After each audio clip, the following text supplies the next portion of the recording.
Because on this day, in 1960, Jackie O'Sullivan, British female pop singer with Bananarama, was born. Oh, they refer to her as a singer, do they? Yeah. Huh. How did that song ever get made and get on the radio? Oh, that was the song of the summer that summer, Bill. That's not what I asked. How did it ever get made and get on the radio? I have not heard that for a long time, and it's terrible. Well, you're not a girl. Record people, they get bands and they sign them and they make records, and then the record people call the radio. Well, I get and that, but then but it's a terrible song. No, normally you're in touch with the girls, Bill. But you're not a girl is not criticism, Gina. No, I'm just saying you don't understand. You would understand. Well, then make me understand. What's good about that song? It speaks to girls. With its repetitiveness and monotony and its low-key emotion. Most songs are repetitive. Most songs repeat things throughout the song. Most songs are not different from beginning to end. Let that sink in, everybody. They're not. This song is particularly repetitive in terms of its beat and its lyrics and everything about it, and its emotional level does not fluctuate in the slightest. It's a cruel, cruel summer. Because you're depressed. When you're depressed, it just sort of, lies there. It's a cruel summer, and you're gone, and yeah, you left me here all alone. Right. Here we go. All right. Yeah. Hot summer streets, and the pavements are burning. I sit around trying to smile, but the air is so heavy and dry. A bit better, isn't it? Strange voices are saying, what did they say? Things I can't understand. It's too close. For comfort, this heat has got right out of hand. Oh. It's a cruel summer, leaving me here on my own. Now you're gone. Now, see that at least spices it up a little bit. Jeez, what a drag that song is. The city is crowded. My friends are away, and I'm on my own. It's too hot to handle, so I got to get up and go. Thanks, William Shatner. You're always around. See? You found yourself. But now you're by yourself, waiting. For me, I'm yourself. I am the sun, leaving me on my own. See, that works much better. I mean, even messing around with it like that works better. If somebody had written that down as a poem and you read it, you'd go, oh, well, that's kind of effective. Let's take it and make it into an effective song. It's a cruel, cruel summer. No. Let's make it effective. Let's take those fairly effective lyrics and let's make them even more effective. It's a cruel. No. God, it's awful. Bill, it's Jackie O'Sullivan's birthday, and you're being mean to her. Happy birthday, Jackie. I'm glad you got out of the business. What's Jackie O'Sullivan doing these days? No idea. I bet she's kicking horse turds down the road. Maybe she's a doctor now, Bill. Maybe I'm she... gonna look. Jackie O'Sullivan. Let's see here.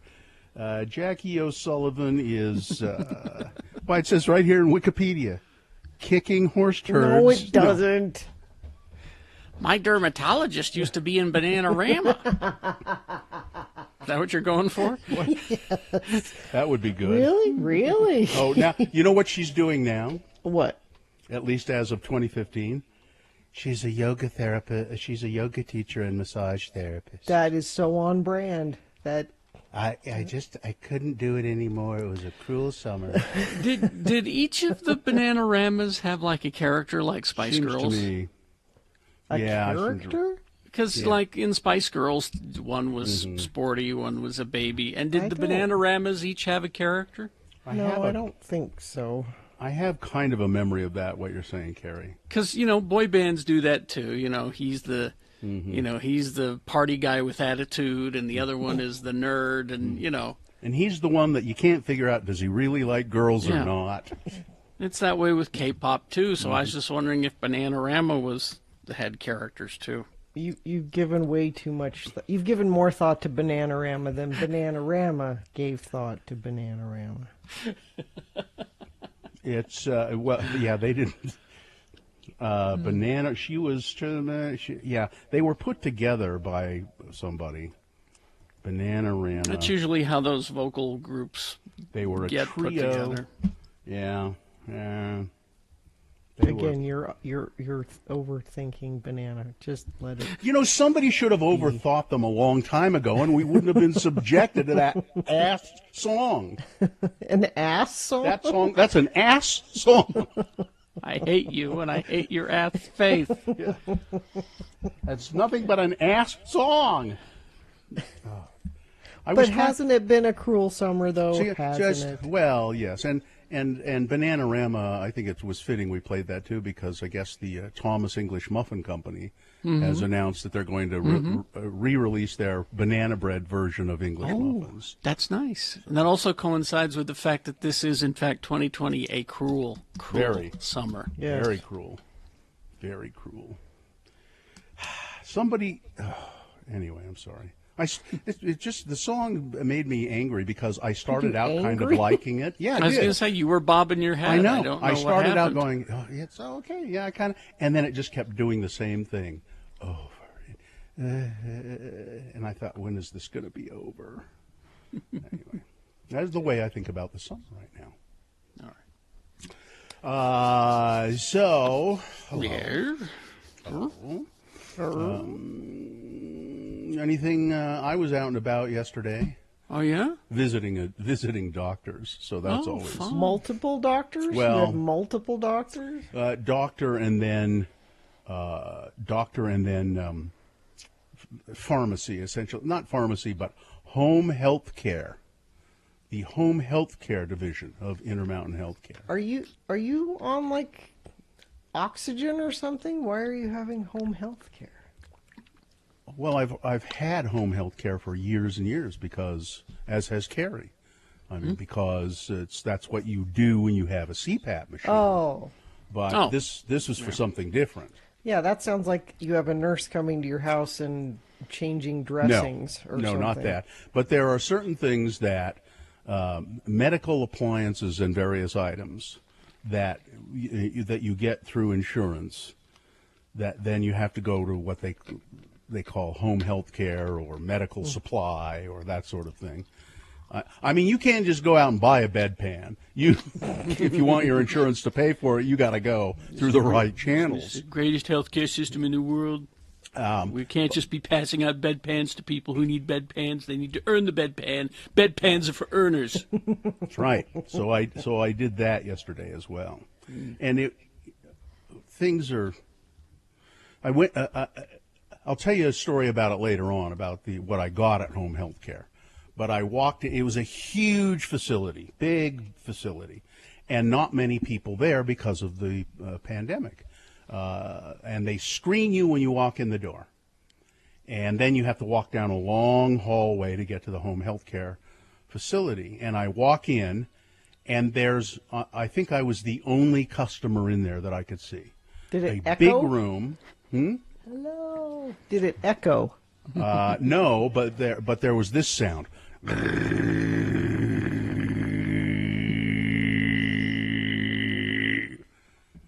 Is that the machine you were there to pick up? No. I don't know what it was. But I walk in.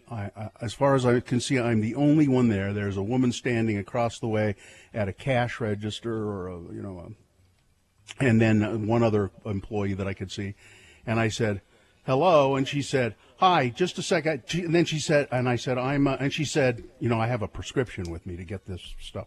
And she says, hi, take a number. There's nobody around. Yeah, there's nobody in there. She goes, take a number. And there's one of those little machines, you know. Was it one? Was the number one? No, it was like 740 or something. You know, she said, take a number. And I, okay. Was it like the Samurai Delicatessen sketch where And so they keep calling numbers and there's one person in the place and then finally they call his number and he goes, yeah, right here, yeah. No, not quite, but almost as bad. I take the number and I go to sit down, and a guy walks up from behind the counter and says, can I help you? And I said, well, Did you hand him your I number? took a number. And he said, yeah, he said, we have to serve everybody in this building. And he said, sometimes it gets really frantic and busy. And so, but I can help you. So I didn't get it. It wasn't busy at all. But she was acting as though it's always busy. 27?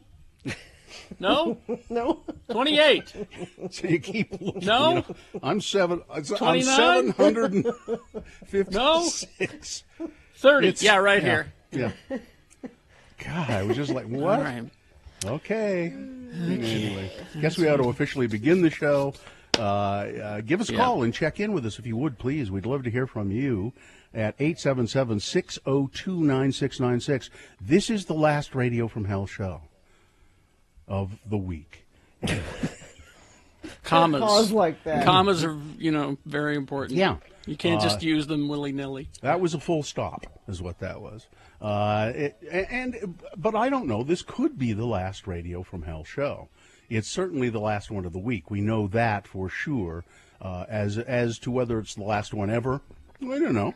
877-602-9696. Call and check in and act like this is the last Radio from Hell show that's ever going to be on the air. Mm-hmm. Your last chance to check in with us at 877-602-9696.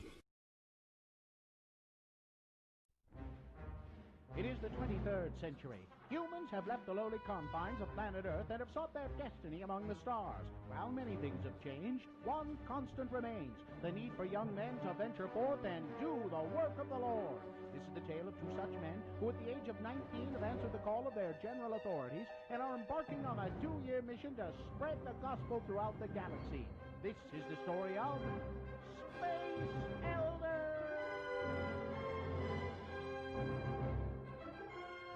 In this episode, we find our elders rendezvousing with Zone Leader Hansen on some distant planet in the BFE sector.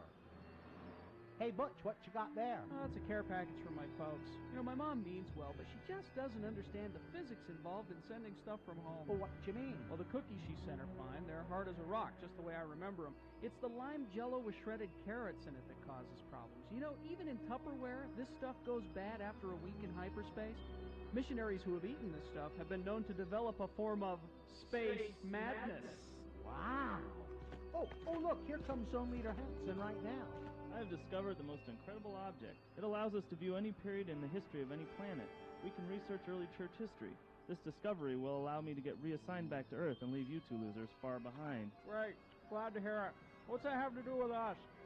Since you weren't having much luck in the field, I figured that you wouldn't mind watching my discovery while I go back to Starbase 182 and file my report. Hey, are you eating while I'm talking to you? Give me that. Sorry. Say, green jello with carrot shavings. I haven't had this since I left home. But sir, I think you ought to know that... Quietly, Hi. He's eating. Shut up, the both of you, right now. This jello tastes funny. He's gone mad. He's got space madness. We better go after him. Okay. Hey, what's that thing right there? You mean that natural arch that seems to be showing the History Channel? Yeah, that thing. What is it? I believe that who is it would be a more appropriate question. Is that you that said that, Butch? No. It must have been the natural arch over there. Okay, I'll play. Who are you, and what have you done with Zone Leader Hansen? I am the guardian of forever. Hansen has entered through me into your world's past.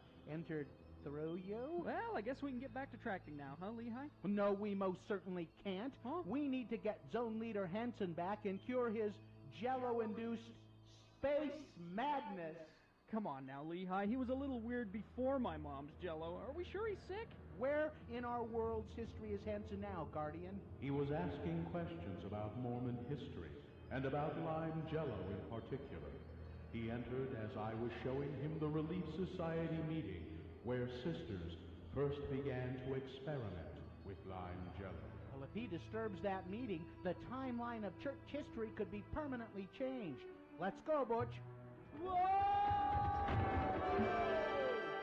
Will Zone Leader Hanson change church history? Can Butch and Lehigh get him to go before he does? Will the Relief Society let Hanson anywhere near their test kitchen? Tune in next time to hear Relief Society President Mulestein say...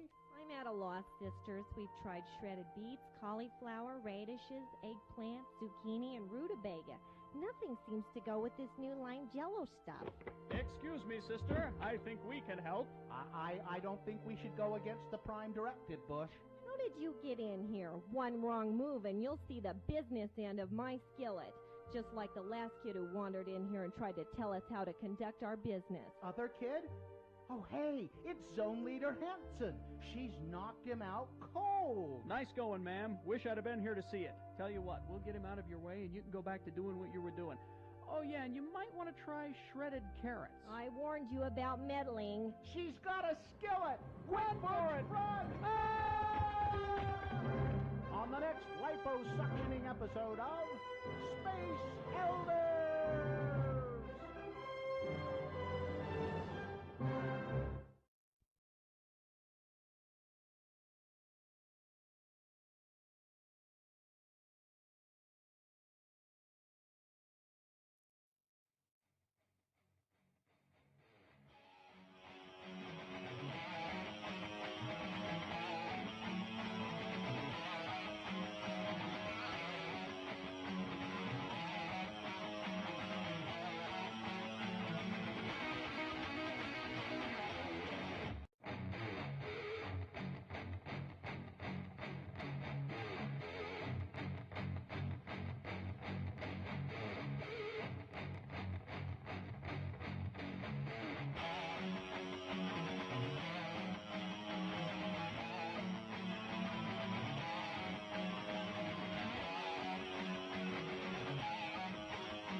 All right, 6:22. Let's get this over with. Indeed. We'll officially begin the program and then take your check-ins at 877-602-9696. Please call, check in with the Radio from Hell show. Let us know that you're out there. Why don't you call like this is the very last Radio from Hell show ever? The very last one. It is certainly the last one of the week. But it could be the last one you'll ever hear. You're going to make people nervous. Well, We're not the going intention. anywhere. How do you know? Well, I guess I don't. But 877-602-9696. Gina. right now at your locally owned and operated Big O Tires, save up to $150 off select sets of Big O brand tires, the team you trust. The moon is 85.8% of full. It is on the wane, a waning gibbous moon. We'll have a full moon on September 1st. The moon will set today at 10:20 a.m., today being Friday. It's the 7th day of August in the year of our Lord Jesus Christ, 2020.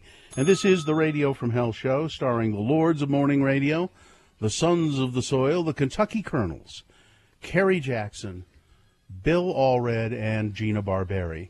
Katie, for short, wearing her dinosaur shirt today in the studio, is producing the show and doing a fine job as always.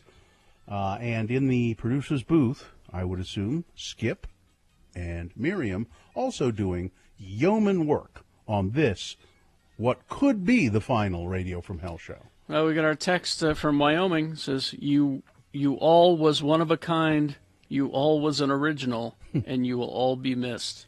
Oh, that's nice. Thanks. It is nice.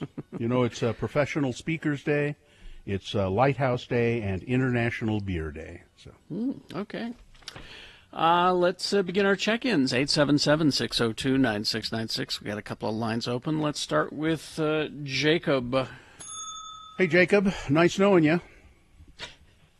Yeah, nice knowing you too. Good morning. Thanks for letting me listen. Sure. Thanks, Jacob. How many years you been with us, Jacob? More than a decade. I'm still counting. Well, I hope. Still counting. still- He's planning on more shows, Bill. Well, I hope you're right, Jacob. I do like that this is the official new greeting of the year 2020. Nice knowing you. Yeah. Hi, Jacob. Nice knowing you. I'm good. What are Jacob. you up to today, Jacob? Well, it's complete anarchy here at work. We're all thinking this is the last day for Radio Hell. So, kind of complete anarchy. Cars Who are said being that? flipped. People streaking down the street. Who's putting that rumor out there? Who's saying that? Cars are being flipped and people are streaking down the screaming. There's smoke billowing from buildings. Give Jacob a tote bag. That is tote bag worthy. Is that tote bag worthy? Yes, okay. for sure. I knew people would celebrate our removal, but I didn't realize it would be, as though the Jazz won the series. Yeah, is it flipping people cars. streaking down the street or is it people dancing in the street, Jacob? Yeah. No, just Carol and Barb. Just Carol and Barb. Just Carol and Barb. Yeah. Well, all right. All right. Thanks, Jacob. Hang on the line, Jacob. We're going to get you a tote bag. Thank you so much. Thanks for being with us. All right, Jacob.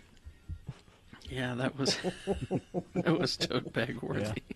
877-602-9696. Check in with the Radio from Hell show. Like it's our last day ever. You should treat everything as though it might be your last. Really, That's what they say.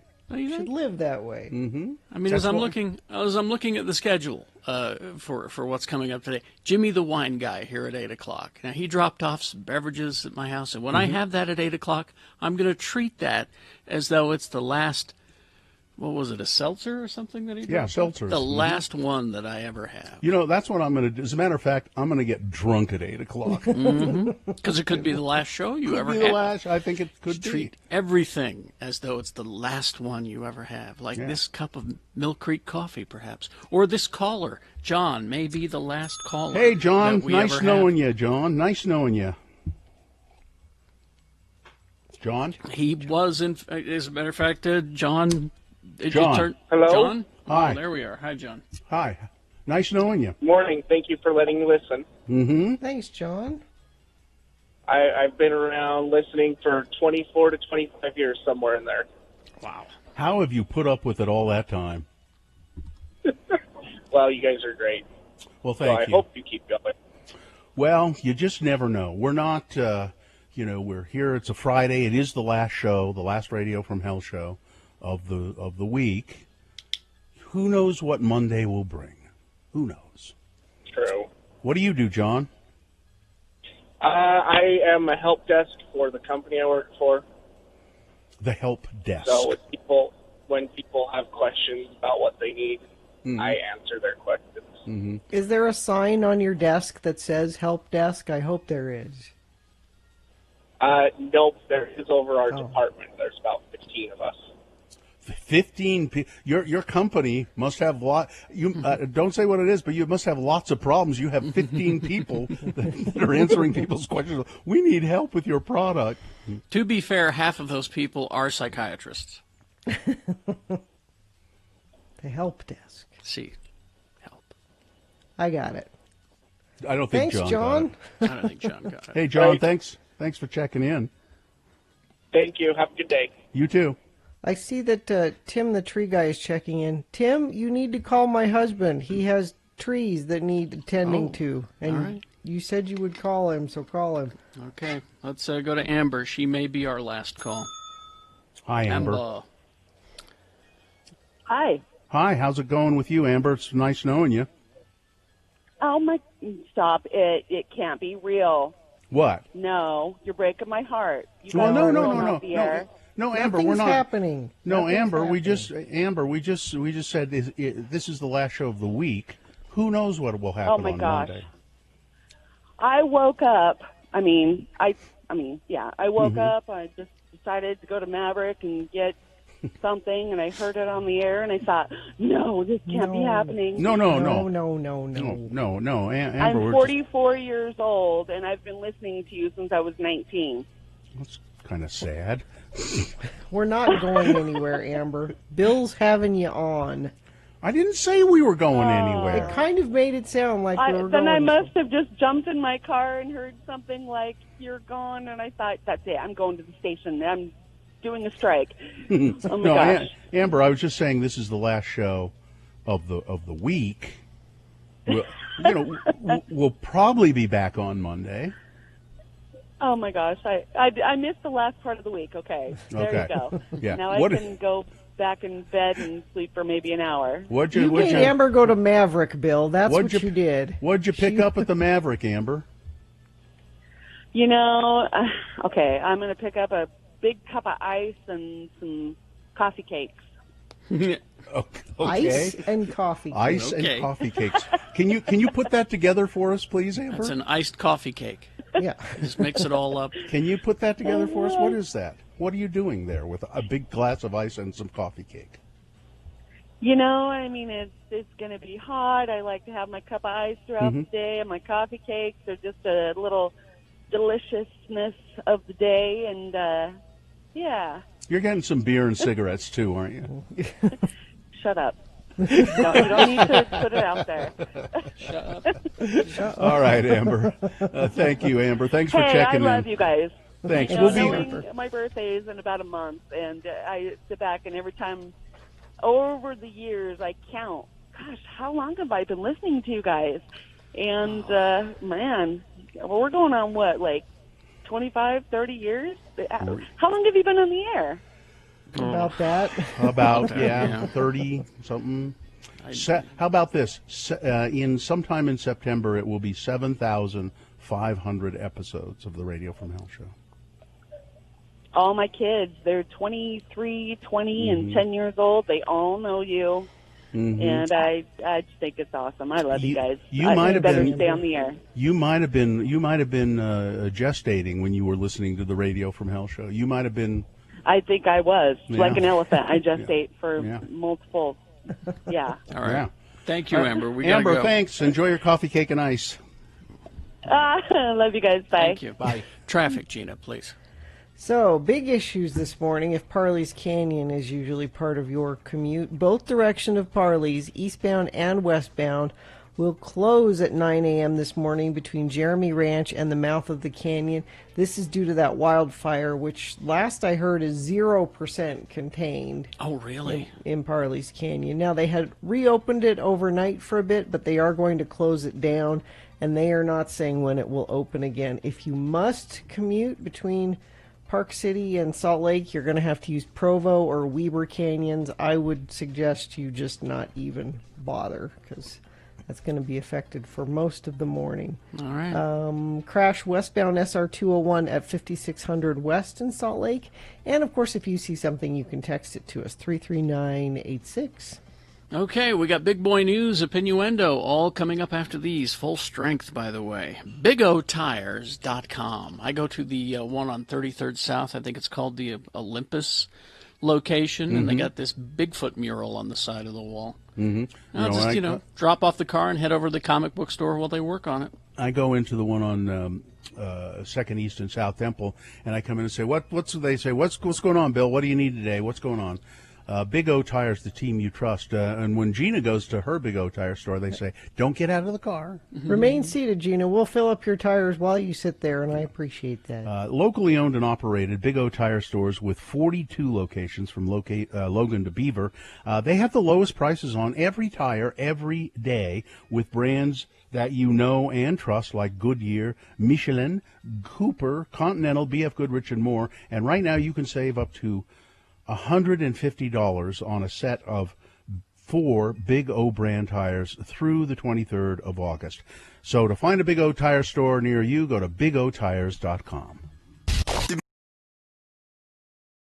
We got the rest of the potato chips. All right, now we've tried the, so we started with the cappuccino flavored Lay's potato chips. Which didn't knock us out, but we didn't hate, except for Gina. She I hated hated them. them. Now, The wasabi. now they've had 4 new flavors, and people want to call them both. Wasabi. Bill tried the wasabi as well, Bill Frost. Yep. Not hot. Good, not hot. Yeah. They're not hot, Now, Tasty. but they're flavorful. now I've got the bag of cheddar, bacon, mac and cheese here, and Gina said of the wasabi, "Oh, you got your winner right here." My guess is she won't even try the bacon mac and cheese. Yeah, I'm sure there's not actual cheese in it. I don't No, care. there is. There is. I read the ingredients. There's like cheese powder or something. This is your winner. She won't even try them. No. I thought you didn't like cheese not because of the flavor, but because it's cheese. And this is It's a principle. No, I'm not gonna. and this is far enough You're removed gonna love it. You're gonna love it. from cheese that She has standards and principles. I have totally arbitrary rules. That's exactly. I think that's your winner. Now there's one more there. What's Yeah. that one? Mango salsa. Which Those are- somebody in the chat room said tasted like potpourri. Right. this isn't bad. Yeah. Maybe it actually is potpourri. Although if you eat a few of those, the bacon mac and cheese, they get kind of too salty. They're not bad. And here's the wavy mango salsa. Wavy mango salsa. Wavy because of I like the idea of mango Yeah. salsa. No? No good. Potpourri? Too sweet? Let's see. too artificial. Am I right then, without even tasting the bacon mac and cheese, that the wasabi is the best? No, the bacon mac and cheese is better. Well, I think your winner is the bacon mac and cheese because mainstream America will love that flavor. Let me see the wasabi again. No. Yeah, You potpourri. love those. I bought them. What do you Potpourri. mean no? Yeah. Mango salsa is a hard sell. Yeah, that's no good. I don't like it. You can put it on the back of your toilet tank. Why would you? Yeah. Out of all of them, I would say the wasabi is the best flavor, but the winner is the bacon mac and cheese. America will vote for that one. Oh, yeah. By the Mango way- salsa's weird. Yeah. By the way, you notice I'm sharing all of my chips. Girl who wouldn't give me a cookie last week.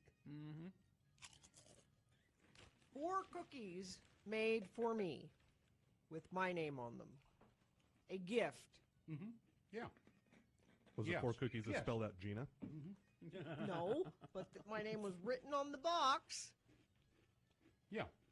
I know. It's different than you buying 4 bags of chips. It's not the same thing at all. I know. It would have been You a gift. could replace these chips at any moment It would have several been times It over. would have been a gift from your heart, which you were unwilling to make to someone who argued for equal wages for you. You can't drag that out. Yeah, why not?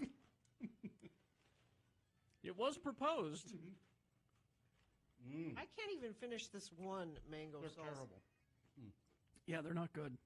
Actually, I like the wasabi okay. I like the bacon mac and cheese best. I had high hopes for the mango salsa one. If it actually tasted like mango salsa. Too much mango, not enough salsa. That's the problem. In a You couple got of your percentages off. In a couple of seconds, I'm going to try one of those dog biscuits. That you They're put very out good. For Ripley. They're peanut butter.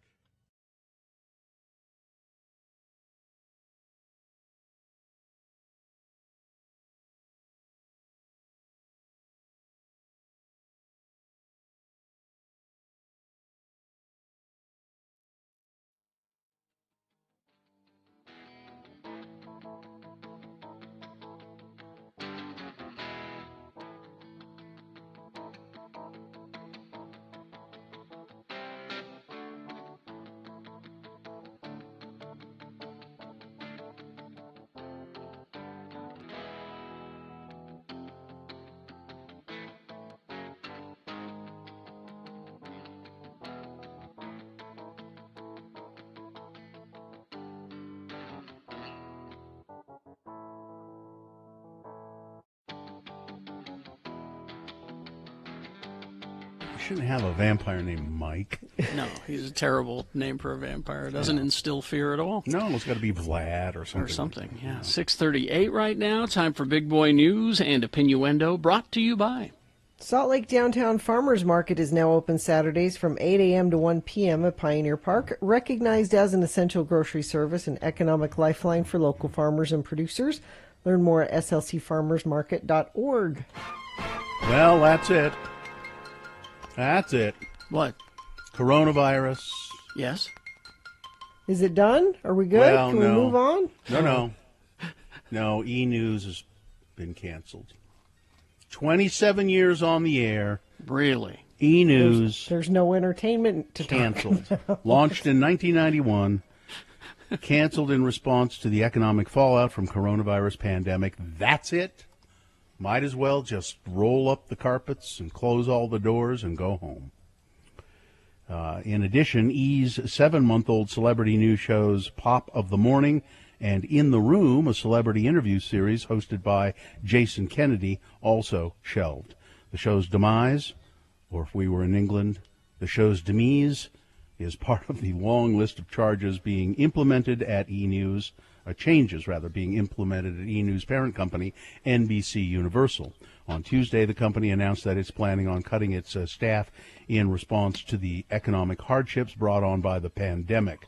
Oh, and I have in the news somewhere, too, big changes at NBC because one of their top executives has been forced out for improper behaviors. For Me Too stuff?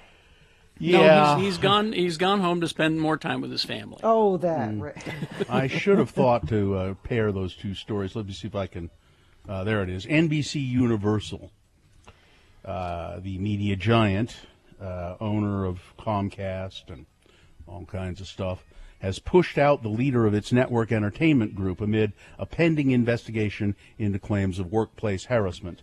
The company said Thursday, that Paul Telegedy, I think is how you say it, the chairman of NBC Entertainment, would be leaving the company. Mr. Telegedy, a longtime television executive, was about to be investigated by outside counsel hired by NBC Universal after accusations from several Hollywood stars, including Gabrielle Union, that he fostered a toxic work environment. Ms. Union was a judge on the NBC primetime hit America's Got Talent, and she was ousted from the show in 2019 after she alleged instances of racist and otherwise offensive behavior on the set. In June, Ms. Union filed a harassment complaint with California Department of Fair Employment and Housing against NBC Universal and the show's producer. Mr. Telegedy, former NBC executive, was made sole chairman of NBC NBC Entertainment in October after a series of executive departures, putting him in charge of NBC's primetime lineup. Earlier, he was responsible for the network's reality programming, which oversaw the franchises The Voice, American Ninja Warrior. Oh, yeah, they've had their problems, too. Mm-hmm. And America's Got Talent. But he's leaving as the industry has started facing reckoning over entrenched racism and gender discrimination.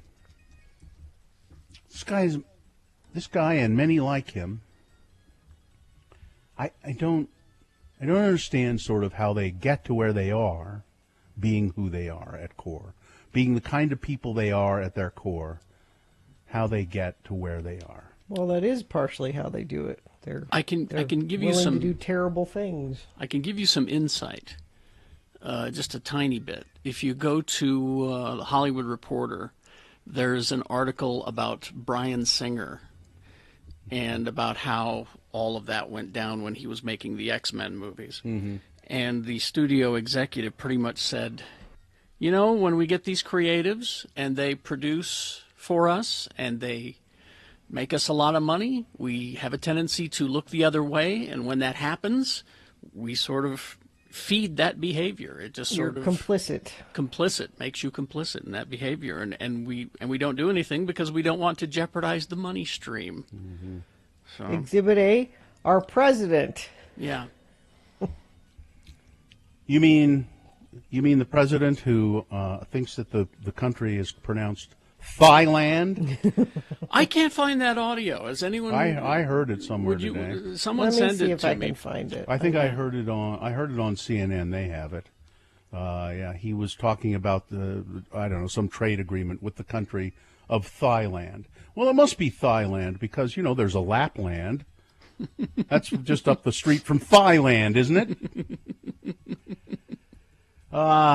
The latest. Oh, and by the way, there's a picture of Orlando Bloom. He's shirtless and he's collapsed in a chair at a baby supply store. He's with his pregnant wife Katy Perry, and he's just exhausted because he's been trying to help her through this pregnancy for about 48 months now.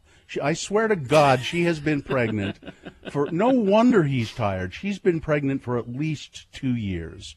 That's what I seem to see.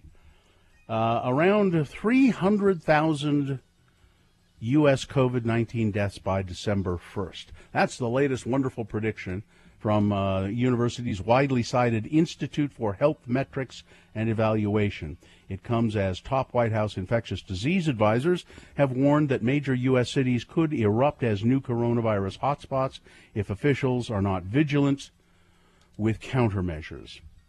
We are seeing a roller coaster in the United States. It appears that people are wearing masks and socially distancing more frequently as infections increase, and then, as the infections seem to drop because of wearing masks, people go, hey, it's working, and they let their guard down. You know how when the doctor gives you an antibiotic and he says, take the whole bottle, don't stop taking it as soon as your symptoms go away because the infection could come back.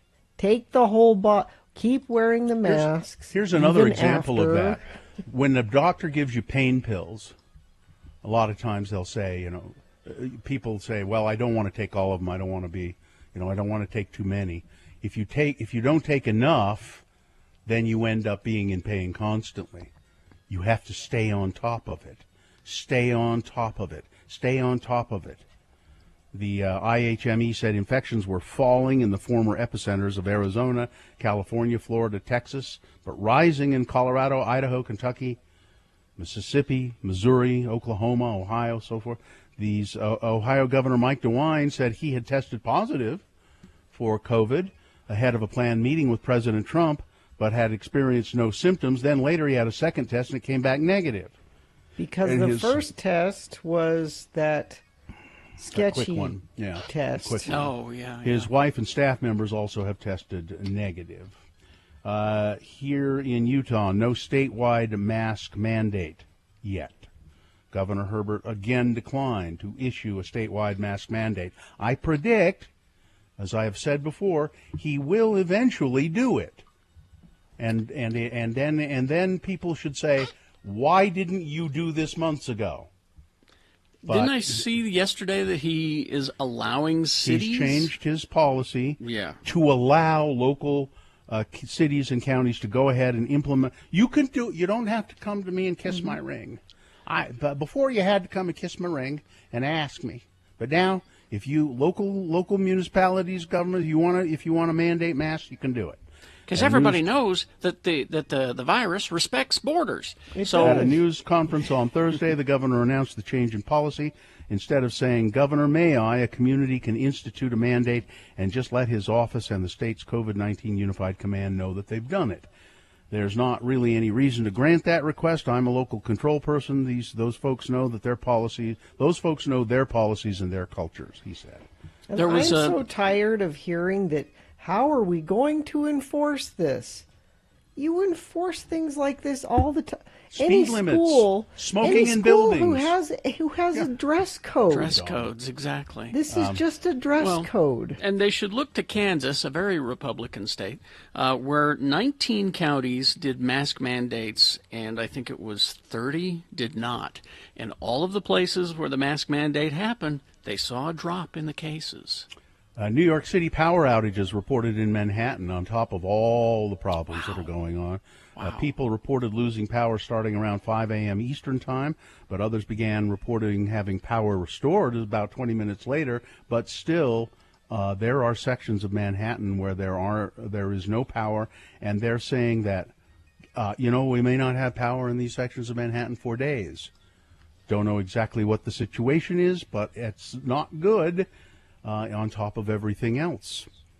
A New York judge handed a loss Thursday to President Trump in the defamation lawsuit brought by a woman who says he raped her years ago, rejecting Trump's bid to delay the case while an appeals court considered a separate but similar matter. Verna Saunders, a New York Supreme Court justice, wrote that the lawsuit filed by journalist E. Jean Carroll could move forward and need not wait for appeals court decisions in a similar suit brought by former Apprentice contestant Summer Zervos, who also alleges that Trump sexually assaulted her. I'm president and you're not. Thursday's ruling means that in the coming weeks and months, Carroll's legal team can press forward with seeking Trump's DNA, which they hope to compare to genetic material on a dress she said she wore during the incident. Where have I heard this before? And with trying to interview Trump under oath. Trump can also seek depositions from Carroll, and those she says she told about the incident. Judge Saunders scheduled a telephone conference for September 30th. We're eager to move forward with discovery so that we can prove that Donald Trump defamed E. Jean Carroll when he lied about her in connection with her brave decision to tell the truth about the fact that Donald Trump had sexually abused her, said her attorneys. And Donald Trump is scrambling for just about anything he can to win the election, and he's now saying that you don't want to vote for Joe Biden because Joe Biden opposes God. This is so weird. He opposes God. Joe Biden, who has been known as a devout Catholic, so even for a president known for his blunt criticism, Trump's remarks stood out, and they signaled how contentious the campaign may become. Here's what he said. He's following the radical left agenda. He's taking away your guns. He'll destroy your Second Amendment. No religion, no anything. Hurt the Bible. Hurt God. He's against God. He's against guns. He's against energy, our kind of energy. I don't think he's going to do too well in Ohio. He just says words. Well, part of it is that he has a limited vocabulary. Yeah. He can't find words. And he's just saying anything to his base that he thinks might just set them off. He has some bullet points in his head. Oh, exactly. Guns, God. Yeah. And well, if Joe Biden can hurt God, then let's get him in there as president, because that's a powerful dude. Speaking of guns, and the election, I am a little nervous about this whole NRA thing. So the New York district attorney has voted. We'll talk about it in the next news, but they've said they're going to dissolve the NRA because. I'm a little worried that right before the election, one of the right's very favorite talking points is they're going to take your guns. Mm-hmm. And I think getting rid of the NRA right before the election might they're not going to get some. rid of the NRA. But just why are we bringing this up now? It will make enough people, because the people will just see the headline, getting rid of the NRA. You see, I told you though that. It just seems like bad timing for me. Well, I don't know. I mean, I think what they're going to be pointing out is not that they want to take away your guns, but that the NRA has been stealing from you. The NRA has been taking your money and using it to give Wayne Pierre Cadillacs. That's not what people will hear. They will see the headline that they're trying to get rid of the NRA, and you will hear that in right-wing. Circle. I would, just hopefully point out to them, well, what's your president doing about it? Nothing. Are you suggesting that this is part of a right-wing conspiracy, Gina? No, I just think the timing is unfortunate because it can be spun that way. Yeah, it could be. But at the same time, they would have done it anyway. They're going to take your guns. Joe Biden's going to take your guns. I mean, this time it's more amplified because they have this going, but I think, Gene, I think it's better to say, Trump is going to be saying Joe Biden is going to take your guns. Joe Biden is going to take your guns. I think maybe it's better to say, on the other hand, look at what's been happening. We're not going to take your guns. We want to protect your rights to have guns. We also want to protect your pocketbook. These people have been stealing from you. That's a nuance that will be lost on them. The only headline they will see is some woman in New York, because it's a woman that's heading this. Some woman wants to get rid of some liberal woman wants to get rid of your guns. That is how they will read it. We'll see. We'll see how it goes down. The way that the wheels of justice grind, it probably won't get any traction for a few months. Long time. What we got, Doesn't like 80 need it. days?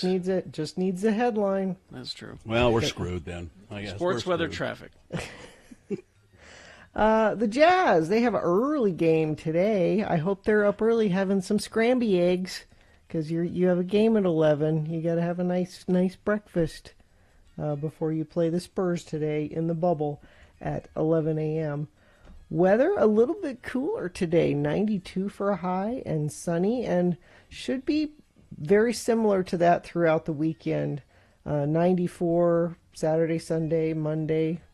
No rain or anything in sight, but not quite as hot as it has been. Traffic is an issue this morning. If you hadn't heard about the fire up Parley's Canyon, last I heard it was 0% contained. Now, part of how they're going to try to contain that is at 9 a.m. they're going to close Parley's Canyon between Jeremy Ranch and the mouth of the canyon. That's so they can assemble fire crews. They're going to start doing the aerial dumps of water and that kind of thing. So they want the canyon closed while they're doing that. And they're not saying when they're going to reopen it. So if you must travel between Salt Lake Valley and Park City, you're going to have to do it either through Provo or Weber Canyon as alternates. Just try to avoid that area if you can. We've also got this restarted for me. The exit ramp from eastbound I-80 to go to East Canyon is closed. That is also due to wildfire. And a friend of the program was telling us about 40th West closed at Old Bingham. They're replacing Trax line there. Just stay away from it, a friend of the program says. And they sent that in via text at 33986. If you see something, please let us know. Cash for Clunkers is back at National. They've been allocated funds to give you an additional $3,500 in trade value on your current vehicle, no matter its condition. National in Murray, Sandy, and American Fork. All right, here we go. Shifting production to Thailand and to Vietnam. Thailand and Vietnam, two places that I like their leaders very much. They're very nice to us. Do they take advantage of the United States? Did he say it correctly the second time? He corrected himself. Corrected himself. Here we go. Shifting production to Thailand and to Vietnam. Thailand and Vietnam. See, yeah, okay. He caught it. It's He okay. caught it. That's all right. I'm going to give him a pass. Yeah, there are plenty of other things that we can hold. Sure. Against Like him. Yosemite. Yeah, Yosemite. He doubled down on Yosemite. Yosemite. Yeah. All right. Okay, let's take a break. We will be back. We got round one of your boners coming up. Stand by for that. Best question is on the way. Have another drink with Jimmy the wine guy, coming up. I have some new sexy apparel to wear. Really? I'll tell you about that coming up. Okay. Carrie's skeptical. I even have a picture. Okay. You can see my sexy apparel. Ordinarily, I'd encourage people to go to x96.com/live. Hey! I don't know. Let's see. It's not lace, is it? No lace involved. No. Or that netting stuff? No netting involved, no. Okay. All see-through. right. It's see-through. That's It's sheer. frightening. No, well, no, it's not. Right after these. KXRK Provo. It is the 23rd century. Humans have left the lowly confines of planet Earth and have sought their destiny among the stars. While many things have changed, one constant remains: the need for young men to venture forth and do the work of the Lord. This is the tale of two such men who at the age of 19 have answered the call of their bishop and are embarking on a 2-year mission to spread the gospel throughout the galaxy. This is the story of Space Elders! We begin our drama at the Space Bus Depot in Provo as our fine young missionaries-to-be, Lehigh Christiansen and Laron Butch Jinson, arrive in Happy Valley and await transportation to the MTC. Hi, I'm Lehigh Christiansen. Isn't this exciting? Oh, is this your first time in a space bus depot? No, I mean getting your mission call. Well, it was either this or a stint in the Space Marines. This way I'm out in 2 years and my parents are still happy. I've been waiting for this day since I was 8. I've been putting galactic credits into my missionary fund for the past 11 years. Oh. I can't wait to get into the field and start finding people to convert. Wow, you sure are in the right place. Well, my folks promised me a new land speeder if I found some way to avoid getting sent home early. Oh, looky, there's a droid over there holding a sign with my name on it. Must be our escort to the MTC. I am Decon 1. If you will follow me, I will show you to the MTC and get you settled into your quarters there. Sure. Yeah, whatever. Later, we find our strapping young lads in the midst of their indoctrination. Butch has just been told that he will have Lehigh as his companion for the next 2 years. Hey, wait a minute. 2 years with this guy? You don't seem overly enthusiastic about the prospect of spending 2 years with me. I'm not. Well, I think it's a keen idea. If you two are through, I would like to commence with your indoctrination. Here at the MTC, you will be given memory-enhancing implants. At the same time, a universal translating device will be placed inside your skull. You'll be outfitted with the latest in missionary technology, a laptop computer which contains the Bible, Book of Mormon, Pearl of Great Price, and the Doctrine and Covenants. It also serves as a holo projector to allow you to show your prospective converts those wonderful animated tales from the Book of Mormon, which have been loved by millions for centuries. You will also be issued a Mark 32 10-speed bicycle with hyperdrive and one of those cute luggage racks on the back. These bikes are capable of warp 9.3 and have a cruising radius of over 270 parsecs. You will be shown how to properly care for your hyperbike, and you will be responsible for its upkeep. Any questions? Yeah. Implants? Like inside my head? Yes. Keen, when do we start?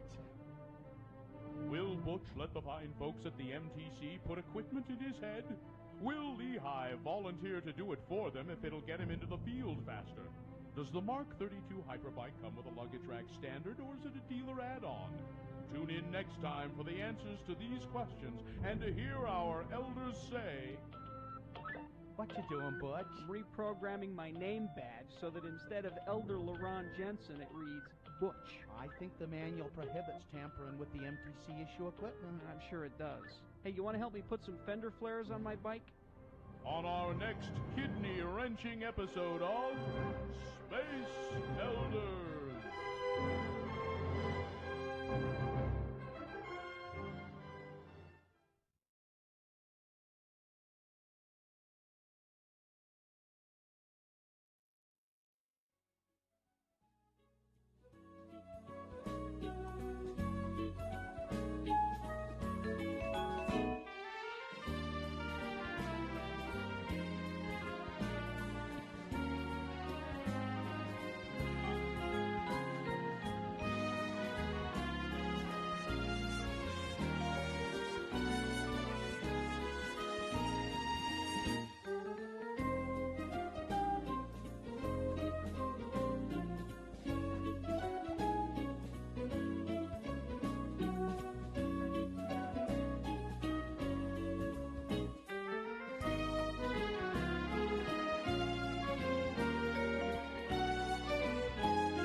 7:03, round one of your boners coming up. We're broadcasting live from our homes. You can see us doing that at x96.com/live.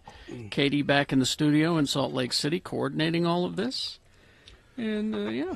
So I mentioned that I went to the doctor, and then I went to home health care yesterday.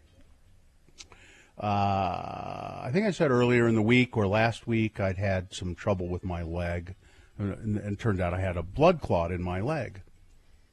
It's a COVID sign. You sure you don't have COVID? Yeah. It's a sign of COVID. It's also the sign that you have a blood clot in your leg. Can you smell things? That they develop. Yes, I can. Okay, good. Okay. I can smell the speciousness of your argument right now. It's not. So I go and they do the ultrasound and the yep sure blood, and I get on blood thinners and all that, and then I went for a follow up and they said, well, you gotta stay on the blood thinners for a while, but it's going away. But it said, are you wearing the compression socks? And I said, well, no, I haven't been. I haven't been really prescribed them. I know I probably should. People have mentioned it to me, but and she, this nice woman, said, you really have to wear compression socks to help this go away. You'll have to stay on the blood thinners and wear compression socks. And you can get the ones that I want you to wear, you have to get by prescription at home health care. And so I said, okay, I will. And I've had compression socks before, like when you have surgery. They'll put them on you because you're immobile for a long time. Mm-hmm. Blood clots will form in your legs because you're just not active enough after surgery. And probably part of the reason I got them is because I'm just sitting here doing the show and not being active enough. And that's what happened. So anyway, I go to get the compression socks at the home health care. And I told you about going in there and taking a number and all of that. And I get up. So the guy says, well, what color do you want? They have to measure you for them. And they're not cheap. I think insurance will pay for them, but I think they're like $60 a pair or something like that. So he says, what color do you want? And I said, well, what colors are there? Well, there's beige and black. And I said, well, what do you think? I don't know. And he said, black. I said, okay, black. Yeah, I would have chose black. Yeah. I mean, that was kind of what I was leaning, but he said, I'd go with black. And then I said, well, what? And then he said, you want toeless or full foot? And I said, I don't know. Toeless sounds more comfortable to me. And he said, it is. You're right. You should go toeless. And I said, okay, I will. So peekaboo sock, you got peekaboo socks. Well, there's just no. And he said, oh, no, these are they supposed to be thigh high or just knee high? And I said, I think it says here knee high. Knee high. Okay. So he hands me these 3 packages of compression socks, and you can see the package that I sent a picture of what's on the picture on the cover of the compression socks. It's this charming couple, and you can see it at live x96.com/live, or they'll put up a pic. It's the same picture I'm holding up now. Is the picture you're putting up the picture on x96.com/live? It's this wonderful couple here. There we go. Look how wonderful and comfortable and what an active, nice lifestyle that this attractive, good-looking, middle-aged, good-looking couple. Look how wonderful they are wearing their compression. He's kind of giving her a look like, hey, you want to go, Yeah. Wonder what's in that coffee mug. I think it's loaded with gin, frankly. Something. So there it is, and I'm thinking, well, that isn't that nice. It's a wonderful lifestyle. And then I went to the website of the company that sells these, and there are various pictures on the website. But here's the one. You've got that other picture, Katie. Here's this. See, because they can even these socks can even be sexy too, as this other picture. I don't know if you've got it. Oh, it's too small. It's tiny. See that? You can't really see it. I don't know. It's a woman sprawling in a chair with her. She's got the thigh high, or I think they're even pantyhose compression socks. That is not a woman that needs compression hose. Doesn't look like it. There's does it? no way. Well, and neither she has a blood clot. Yeah, neither does this couple. this couple here, this is a healthy, active couple. There are no blood clots in that couple. He doesn't even have erectile dysfunction. It's not What? even that. What? They look like those couples in those erectile dysfunction ads. We're like, we don't look like people that have erectile dysfunction, but we do. So I feel now. I'm wearing them right now. Oh yeah, let's see them. Come on. I'm embarrassed. Okay. I don't know. I'll have to stand way back from the camera. You can hold the camera and hold it. No, I can't move the camera. Really, I can't do this. Sorry, those long black socks with shorts are never a good combination, regardless. No, and flip-flops. I insist that you sit on your porch today and yell at people. Yeah. Bill's over here playing soccer now. Yeah, they look like soccer. Yeah, they do socks. kind of look like soccer socks. But you know what's the funny thing about them is my legs feel really good. They feel help. very Go figure. They are so difficult to put on. There's a video that shows you how. Yeah, I know. Well, they give you in the box. They give you this thing that's supposed to help you put them on, and it's this big paper thing that you're supposed to put in the sock, and then slide your foot into that, and then you're supposed to.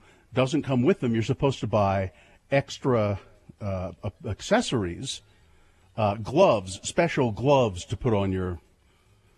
They're called donning gloves. They're special rubberized gloves to put on your socks with. So you get the grip.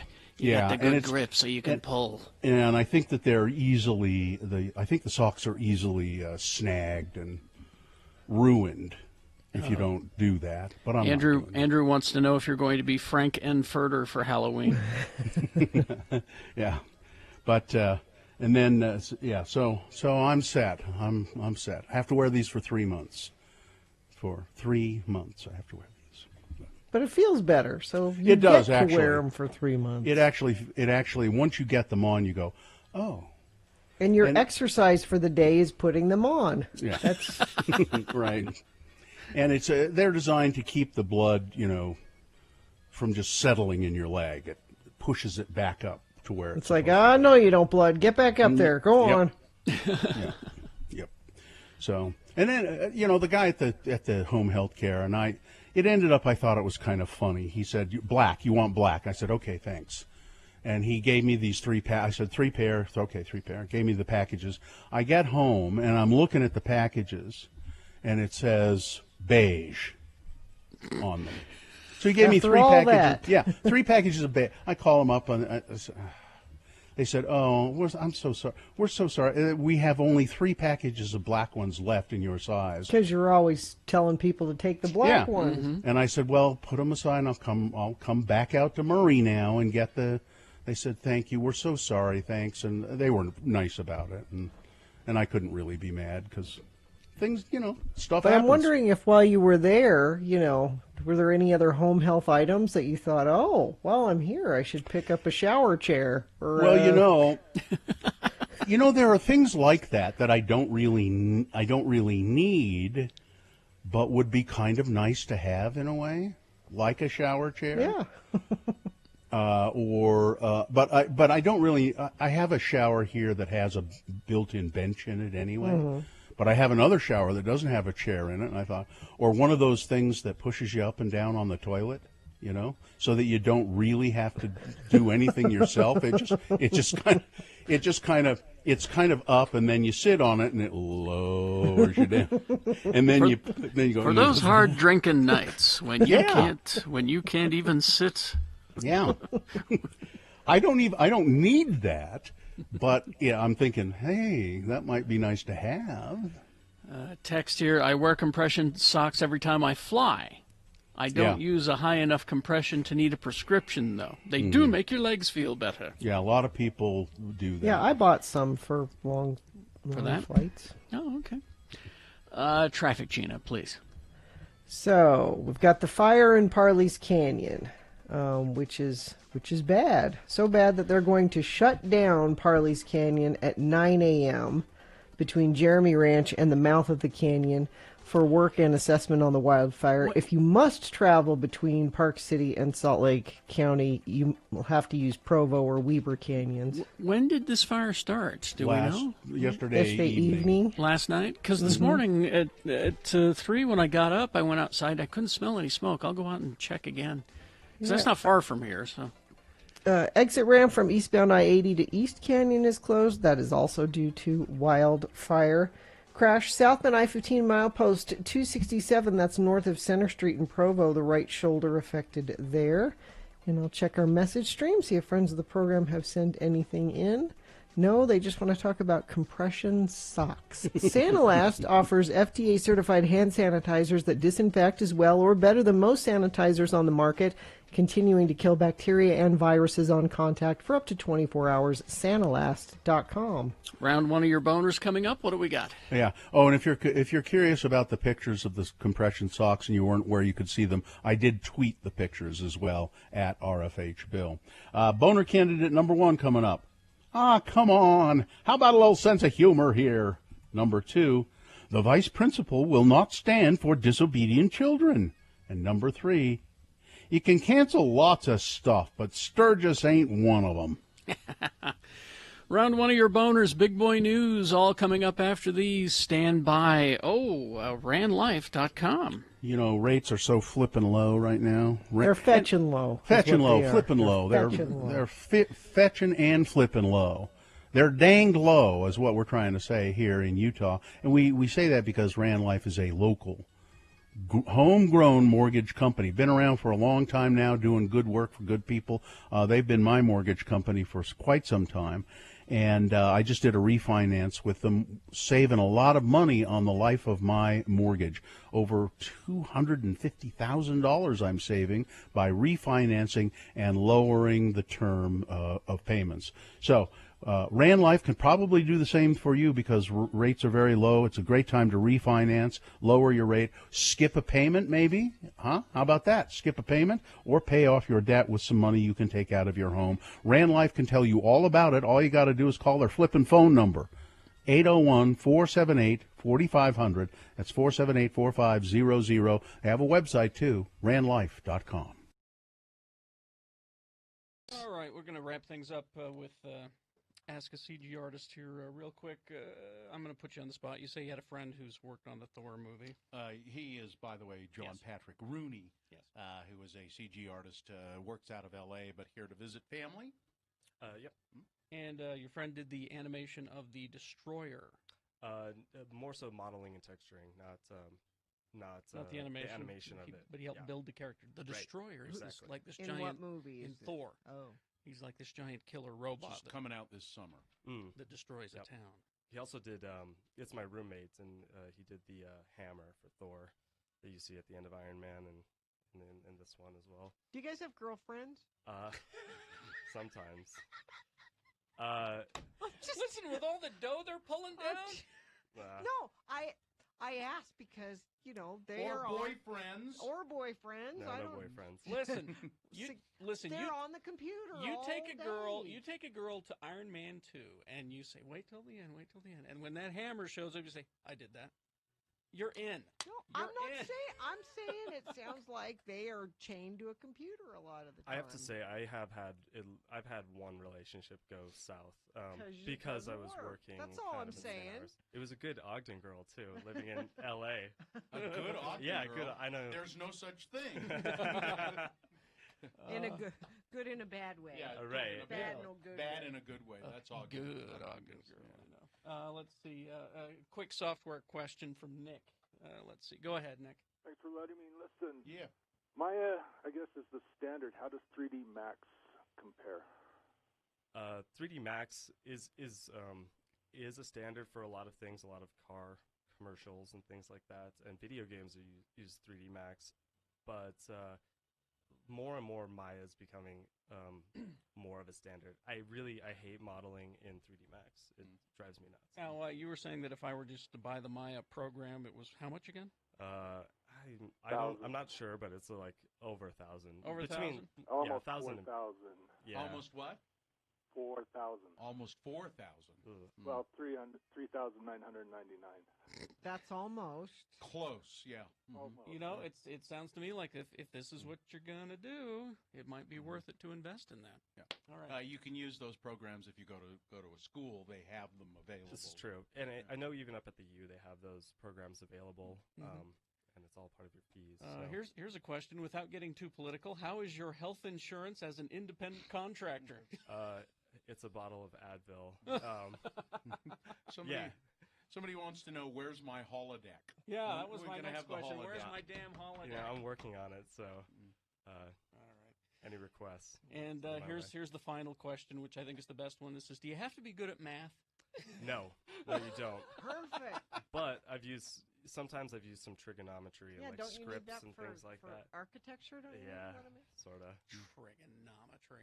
If people want to see some of the stuff, is there a place that people can go? Do you have a website where they can see your demo? I have my demo reel on Vimeo, but it's just you can go ahead and email me at johnpatrickrooney@gmail.com, and I will send you an email with some info. John Patrick Rooney, Irish? Yes. Oh. Irish question mark? John Patrick Rooney at gmail.com. St. Patrick's Day Parade Saturday, you know. Right, I'll stop by. All right.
Okay, 7:20 right now as we are broadcasting live from our homes. Katie coordinating things in the studio at x96.com in Salt Lake City. And before we get to round one of your boners, Sue has been making our hummingbird food. Your wife, Sue? Yes. I made some just yesterday. And so she's been mixing it up fresh. You know, we used to buy it, and the hummingbirds never cared. So we started making our own. You know, it's just sugar and water. But we have been just bombarded with hummingbirds. And I saw something that I've not seen. I've never seen a hummingbird perched. I've only ever seen hummingbirds not flying. Really? Not flying. I've never seen that until these hummingbirds have just taken up residency at our house because my wife is the Walter White of hummingbirds. She makes the best stuff, and they come and they fight for it. But I've never seen... x96.com/live, Carrie, showing you a picture of the hummingbird. I've never seen a hummingbird perched. I've only ever seen them fly. Yeah, they do. So, they have to rest occasionally. I figured they did, but I'd just never seen that. And so, now they're like staking out claims for this. They fight over it. This supply of the fresh, good, yummy, precious that they're getting. And also, before we go to boners, quickly, because this is time sensitive, I need to give a shout out to the USA Metro boys team, who has a game starting in just a few minutes in the Murray Max tournament. Mohammed has a soccer game this morning, and they're listening on the way this morning. They are? I told them I would say, "Go USA!" Do it. You got this. That's the way you do it, Gina. That's the way you do it. What's the name of the team again? They're USA Metro, Utah Soccer Alliance Metro team. Do they have a mascot? Or? No. They're sponsored by 1-800-CONTACTS, which is kind of funny. Just beat Murray Max. That's all I ask. Just okay, beat Murray Max. Done. I was gonna write a cheer, but if they don't have a mascot, I can't just Murray Metro. It's kind of doesn't not really very catchy, but no. You go do that sports thing. And yes. Rob Lowe is their mascot. Okay. Rob Lowe. Time for round one of your boners. Here we go. Boner round one. 3 news stories. These are examples of bad, stupid, or funny human behavior, and you will decide with your vote of these 3 candidates which one is the worst, which one deserves to go forward to boner fight and possibly become boner of the day. If it wins here, it'll go up against winner of round 2. That happens at 8:20. 3 different candidates. We get a winner of each round, and we take them both and put them against each other for boner fight. That happens at 9:20. That's when you'll decide boner of the day. Right now, pick your champion for round 1. Send one of these forward. 2 candidates now, a third after the news. Once you've heard all 3, then you will vote, and one of you lucky random boner voters will receive. I can't buy it, gotta win it. Someday you will actually be able to wear it. Radio from Hell boner t-shirt. Boner candidate number 1. Oh, come on.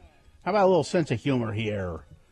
It was a selfie by Virginia delegate Mark Cole that first caught Suk-Young Oh's eye. Cole, there's a misprint here.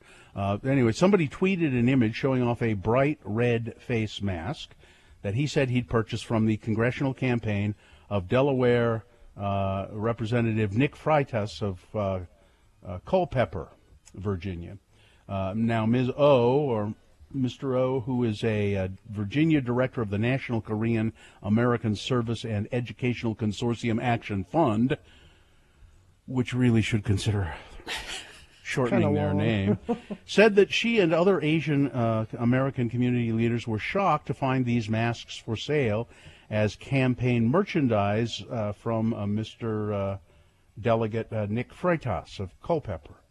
He is literally financing his campaign with a tactic that has been shown to exacerbate anti-Asian racism, she said of Freitas, who is wearing a face mask and selling them, and the mask says on it, "Made in China."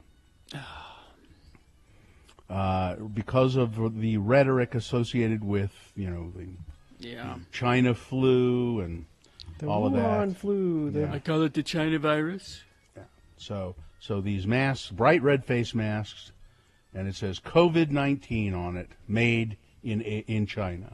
Jeez. Right on the face mask. And what they'll say to you is, "What? That's accurate. That's accurate." Yeah, but you're being a dick, okay? Yeah. Well, you're being and you're being racist. Yeah. And a dick. And oh, come on. How about a little sense of humor? Boner candidate number 1. We can't have a sense of humor because people are getting beat up because of it. All right. Fine. And he's using them to raise money for his campaign. Mm-hmm. Yeah. There's boner candidate number 2.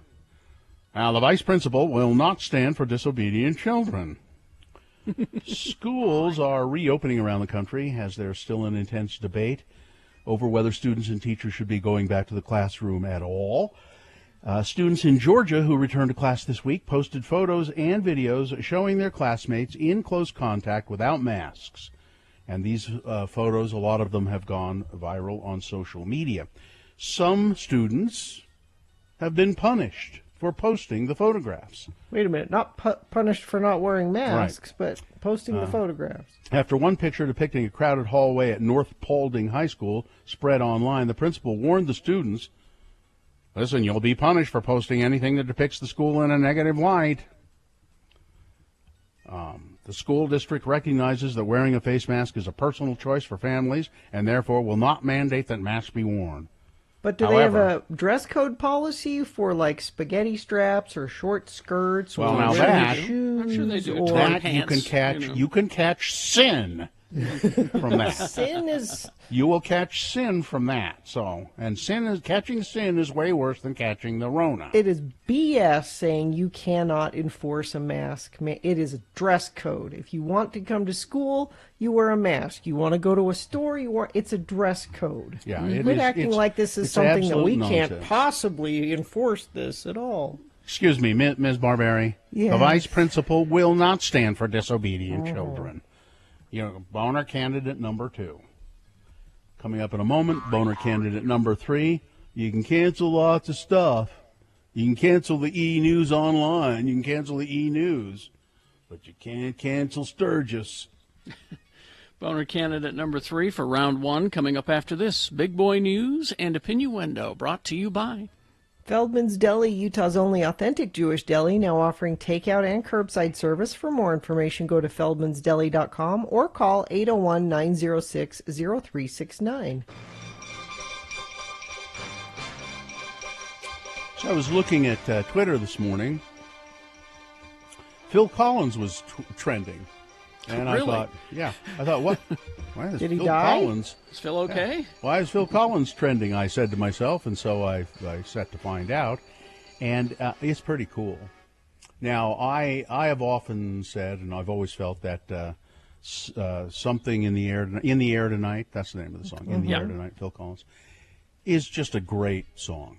He could have done that one song only, and then just never done. I mean, he's done other songs that I like, and he's done other great songs. But if he had only done that one song, he could sit back and go, that's pretty much a perfect piece of work. So why is he trending on Twitter? There's a program, a video series I think it's in England. It's called First Time Hearing. Mm-hmm. And what they do is they take young people and then they play them classic. Well, it's these two kids, these two young twins, and they take them. What are they? They're 21 years old each. They're YouTubers in England, and I don't think they pick the song. Somebody else picks them for them, but they put headphones on and then they film them reacting to the songs for the first time, hearing them for the first time. And they've done Jolene by Dolly Parton, Dancing in the Dark by Bruce Springsteen, Piece of My Heart, Janis Joplin. But this one they're doing In the Air Tonight, and it's just these two kids, these two young guys, sitting with headphones on, hearing In the Air Tonight for the very first time. See, it's so old for us. We've heard this a million times. And then watching them just react to it. They don't talk. They're just reacting to it. And then kind of at the end of the song, they they talk to each other about it a little bit and all that. It's really charming and funny. Well, I saw this has been on YouTube for a while, actually. And there was a montage clip I watched of this kid who had never heard Pink Floyd's Dark Side of the Moon before. Mm-hmm. And so they did a montage cut. And at the end, when the crescendos were hitting and everything, at the end of the album, he was in tears. He's going, "This is amazing." So it's pretty cool. They, if you want to see, I retweeted the video of these kids at RFH Bill, but they're into it. They're into it. Oh man, are they ever? But then when the drum solo hits, they're like, yeah, just, they're like, wait a minute, where the hell did that come from? It just blows their minds. You mean this part? Yeah.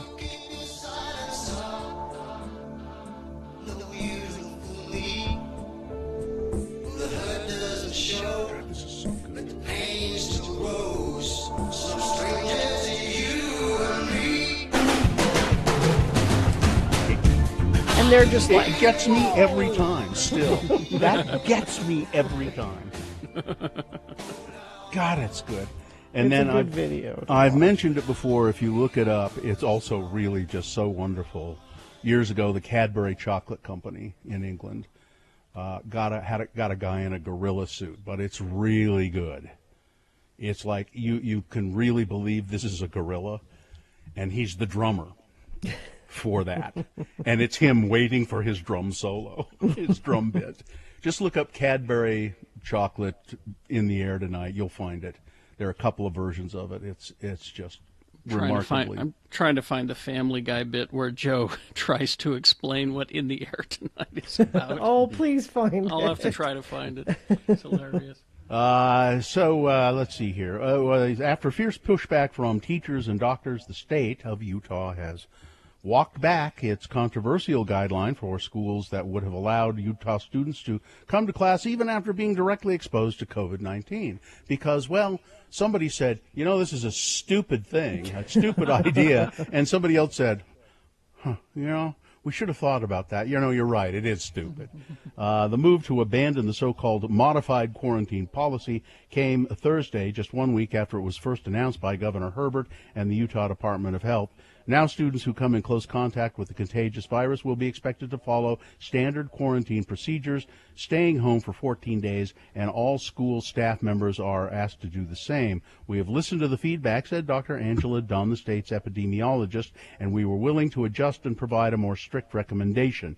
Dunn had previously said that the modified quarantine rule was what essential workers in the state had already been doing. Like them, students, if their parents allowed it, and teachers would have been able to come to class after exposure as long as they didn't show any symptoms and no one in their immediate household tested positive. That guidance came as part of a 102-page manual for schools, which was chock full of information, by the way, reopening this fall as encouraged by the governor. But the Utah Education Association, the largest teachers union, immediately spoke up against the policy, saying it did little to keep the teachers safe. The United States has been very unique in its failure to control the coronavirus. It's been especially difficult for us because of the tradition of prioritizing individualism and also missteps by the Trump administration. You mean because we're a bunch of babies? Well, no, don't like to be told what to do. So because we do have this tradition of, we're rugged individuals, local control, it makes it even worse when you have someone in central power, like the federal government, running the federal government, who refuses to say, yes, you do have that kind of control and power, except in certain emergency instances, and this is one of them. George W. Bush, after 9/11, said, yes, we have individual control, but this is a unique situation. Mm-hmm. We're going to, and they did, take away some of your rights right now, some of your rights to privacy. Many of which we have not gotten back, by the way. Yeah. So you have to be careful all the time. And I don't know, maybe that, I don't know. I don't think that situation made people more wary when this came around, or maybe it did. How has that affected your life negatively? Well, we don't have time to go into that, do we? Airport? We don't have time to go into that, do we? Gina, you the one who is always going on and on about how people are prying into your lives, and you don't want the, I don't opt into things that make that possible. That's true. I maintain they're watching you more often than they're watching me. You don't have an Egyptian in your house. That's why. That's why I don't have an Egyptian. If they weren't watching, I'd get an Egyptian immediately if it weren't for that. It's the only thing preventing me. I would go out and get. I threw away that bottle, that jar of Egyptian cream that I was. All right. Weather, traffic. Well, it'll feel a little bit cooler today, 92 for a high, and we won't get much warmer for the weekend. We'll hover around in the low 90s, so Kerry can watch his hummingbirds from the comfort of his patio and not be I think too I'm going to go hot out on the patio today. It's cooled down just a little bit. Yeah. I think I could do it today. It'll be nice, and you can keep an eye on the fire in Parley's Canyon, actually, from your patio. I'm not smelling it. It is affecting traffic if you need to travel between Salt Lake County and up in Park City. Both directions of Parley's Canyon, eastbound and westbound, will close this morning at 9 a.m. between Jeremy Ranch and the mouth of the canyon for work and assessment on the wildfire. You're going to need to use Provo or Weber Canyons as alternates there. Crash southbound I-15 milepost 267 just north of Center Street in Provo in Utah County. And I'll check our message stream, see if friends of the program have sent in anything there. Nope, but if you do see something, please send it to us at 33986 and I will pass it along. During the month of August, Scott Hale is offering a $39 AC tune-up. Call Scott Hale, 801-264-HALE. Boner candidate number 3.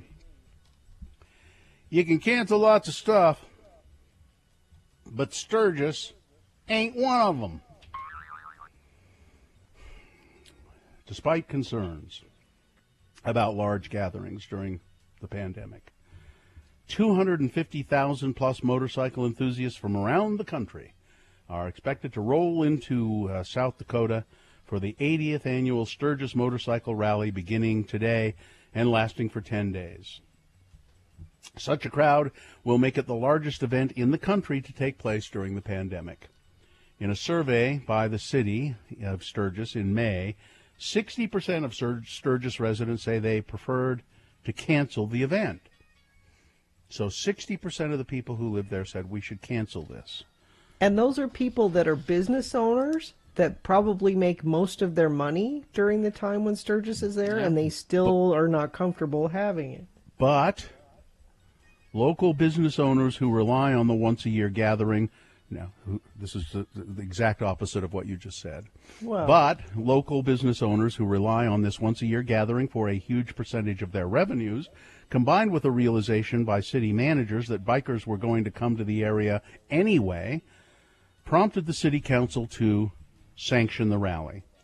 The city fathers here wouldn't cancel this rally if it were the middle of World War VII, said Brent Bertelson, who has a home in Sturgis and will be attending his 26th rally this year.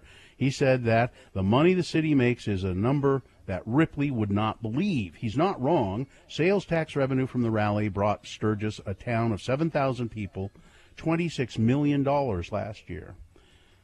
The event generated $655 million in 2019. Business owners in Sturgis say, there's no way we can survive if we don't have this.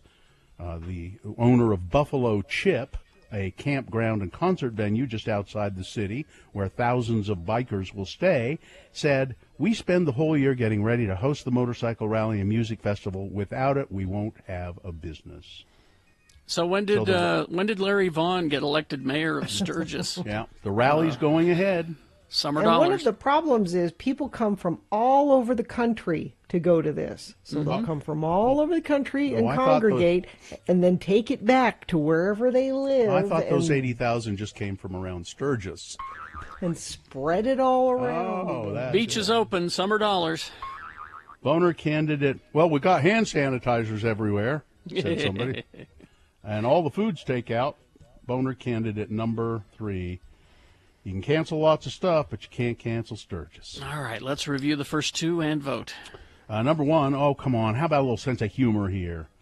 A Republican House candidate in Virginia is selling anti-China face masks. They say COVID-19 made in China. They're red, bright red, and they say COVID-19 made in China on the front of them. And he's selling them to raise money for his campaign. Boner candidate number 2, the vice principal will not stand for disobedient children. Students reportedly being punished for posting pictures of crowded hallways as Georgia schools reopen. And Boner candidate number 3, you can cancel lots of stuff, but Sturgis ain't one of them. Okay, you've got to decide of these 3 candidates, which one is the worst. Which one deserves to go forward to Boner Fight and possibly become Boner of the Day? If it wins here, it secures a spot in Boner Dome. It's not Boner of the Day yet. 8:20 rolls around, and we'll give you 3 more, 3 different candidates, and you'll have to pick a winner there. And we'll take both of those winners, one of each round, and put them against each other at 9:20 this morning. That's when you'll decide Boner of the Day with Boner Fights. So right now, pick your champion for round 1. Send it forward, 1, 2, or 3. Remember your candidate number, the one that you think should win.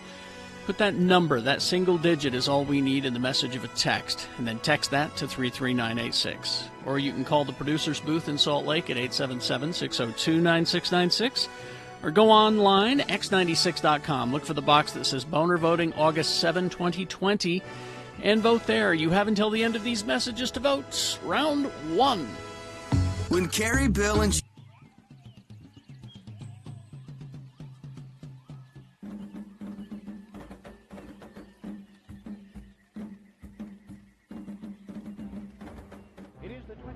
century. Humans have left the lowly confines of planet Earth and have sought their destiny among the stars. While many things have changed, one constant remains: the need for young men to venture forth and do the work of the Lord. This is the tale of 2 such men who at the age of 19 have answered the call of their general authorities and are embarking on a 2-year mission to spread the gospel throughout the galaxy. This is the story of Space Elders. In this episode, we find our elders rendezvousing with Zone Leader Hansen on some distant planet in the BFE sector. Hey, Butch, what you got there? It's a care package from my folks. You know, my mom means well, but she just doesn't understand the physics involved in sending stuff from home. Well, what you mean? Well, the cookies she sent are fine. They're hard as a rock, just the way I remember them. It's the lime jello with shredded carrots in it that causes problems. You know, even in Tupperware, this stuff goes bad after a week in hyperspace. Missionaries who have eaten this stuff have been known to develop a form of space madness. Wow. Oh, look, here comes Zone Leader Hansen right now. I have discovered the most incredible object. It allows us to view any period in the history of any planet. We can research early church history. This discovery will allow me to get reassigned back to Earth and leave you two losers far behind. Right. Glad to hear it. What's that have to do with us? Since you weren't having much luck in the field, I figured that you wouldn't mind watching my discovery while I go back to Starbase 182 and file my report. Hey, are you eating while I'm talking to you? Give me that. Sorry. Say, green jello with carrot shavings. I haven't had this since I left home. But sir, I think you ought to know that... Quietly, Hi, he's eating. Shut up, the both of you, right now. This jello tastes funny. He's gone mad. He's got space madness. We better go after him. Okay. Hey, what's that thing right there? You mean that natural arch that seems to be showing the History Channel? Yeah, that thing. What is it? I believe that who is it would be a more appropriate question. Is that you that said that, Butch? No. It must have been the natural arch over there. Okay, I'll play. Who are you, and what have you done with Zone Leader Hansen? I am the guardian of forever. Hansen has entered through me into your world's past. Entered through you? Well, I guess we can get back to tracking now, huh, Lehigh? No, we most certainly can't. Huh? We need to get Zone Leader Hansen back and cure his jello-induced space madness. Come on now, Lehigh. He was a little weird before my mom's jello. Are we sure he's sick? Where in our world's history is Hansen now, Guardian? He was asking questions about Mormon history and about lime jello in particular. He entered as I was showing him the Relief Society meeting where sisters first began to experiment with lime jello. Well, if he disturbs that meeting, the timeline of church history could be permanently changed. Let's go, Butch. Whoa! Will Zone Leader Hansen change church history? Can Butch and Lehigh get him to go before he does? Will the Relief Society let Hansen anywhere near their test kitchen? Tune in next time to hear Relief Society President Mulestein say... I'm at a loss, sisters. We've tried shredded beets, cauliflower, radishes, eggplant, zucchini, and rutabaga. Nothing seems to go with this new lime jello stuff. Excuse me, sister. I think we can help. I don't think we should go against the Prime Directive, Bush. How did you get in here? One wrong move and you'll see the business end of my skillet. Just like the last kid who wandered in here and tried to tell us how to conduct our business. Other kid? Oh, hey, it's Zone Leader Hansen. She's knocked him out cold. Nice going, ma'am. Wish I'd have been here to see it. Tell you what, we'll get him out of your way and you can go back to doing what you were doing. Oh, yeah, and you might want to try shredded carrots. I warned you about meddling. She's got a skillet. Run for it. Run. On the next liposuctioning episode of Space Elders.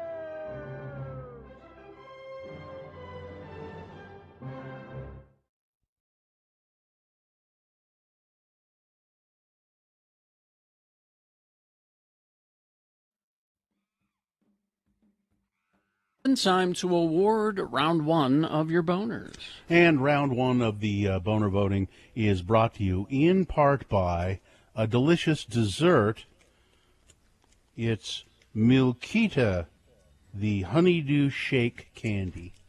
Milkita, the honeydew shake candy. It was a little piece of candy, and it was delicious in the Asian market. And feeling like a drink? Check out the Park City Cocktail Contest. Throughout August, Park City's best mixologists will feature a plethora of delicious mixed drinks. You must be at least 21 to participate. Learn more at parkcityrestaurants.com. Boner candidate number 1. Oh, come on. How about a little sense of humor here? The candidate in Delaware, I think, no, Virginia, selling face masks that say COVID-19 made in China on them. He's using that as a fundraiser for his campaign. Not funny and offensive to Asian people. Boner candidate number 2. The vice principal will not stand for disobedient children. Kids are getting thrown out of school, particularly this was in Georgia, for posting photos of crowded hallways online, crowded hallways, kids not wearing masks, so forth. And Boner candidate number 3, you can cancel lots of stuff, but Sturgis ain't one of them. The motorcycle rally is going on in Sturgis. Thousands and thousands of people sank still. The city could have said, no, you can't come, and tried to police it. But no, they're opening up for them. And Beach the winner, is open. Yeah, and the winner was by 4 votes. Boner candidate number 2, the vice principal will not stand for disobedient children. Okay, that's your winner of round 1. It goes forward to Boner Fight. Might be Boner of the Day. Round 2 coming up here just over a half hour from now. We'll get a winner of round 2, choosing from 3 different candidates, and we'll get a winner there. We'll take both the winners and put them against each other. You will decide Boner of the Day at 9:20. That's when Boner Fight happens. Then after that, it's out of your hands. Dave the Flower Guy chooses Boner of the Week. All right, is this a sponsored feature, Gina? It's brought to you by Bill's Asian Candy. It's delicious. It's best question of the week. It's a damn send us a damn question. It's really not that hard. You're sitting there wondering, hey, I wonder what Radio from Hell would say about this. Well, just email it to us, radiofromhell@x96.com. Put damn question in the subject line, and we may read yours on a Friday, like this one Katie is going to read for you right now. All right, our question is, if you could be a fly on the wall, as it were, what event would you like to know all of the details about? Well, who's that from, Katie? This is from Bradshaw. Okay. Okay, so I want you to be careful how you take this, because mine are a bunch of murders. Now, I don't want to see a murder. She's gaining What tips. I want to see is the truth. I want to be a fly on the wall for the O.J. Simpson murder. I want to be a fly on the wall for JonBenet Ramsey, for the Daybell murders. I want to know the truth. I don't want to see it, but I want to know the truth. The only way you can know the truth is to be a fly on the wall and see it happen. Yeah. I don't want to see it happen. I just want to be able to say, Sorry. I was there and I know that you did it. Huh. I don't know how that would work is the thing. No, it wouldn't. Where would you be? Maybe I'll cover my little fly eyes, and I'll just peek and go, oh, yeah, that's OJ. Okay. And he's got a knife. Yeah, he's got a knife. Okay. And then... yeah, so you'd maybe actually I could have do to that. witness that to solid Yeah, no I truth. think Yeah. I mean, really in a court of law, you'd be the witness, Yeah. if you... I'd like to be a fly on the wall in the pitch meeting. Remember that TV show Herman's Head?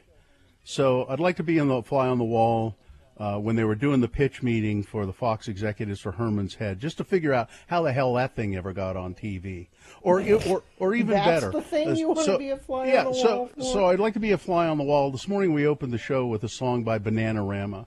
I'd like to be a fly on the wall in the room where somebody decided it would be a good idea to record that song the way it sounds and put it, out for people.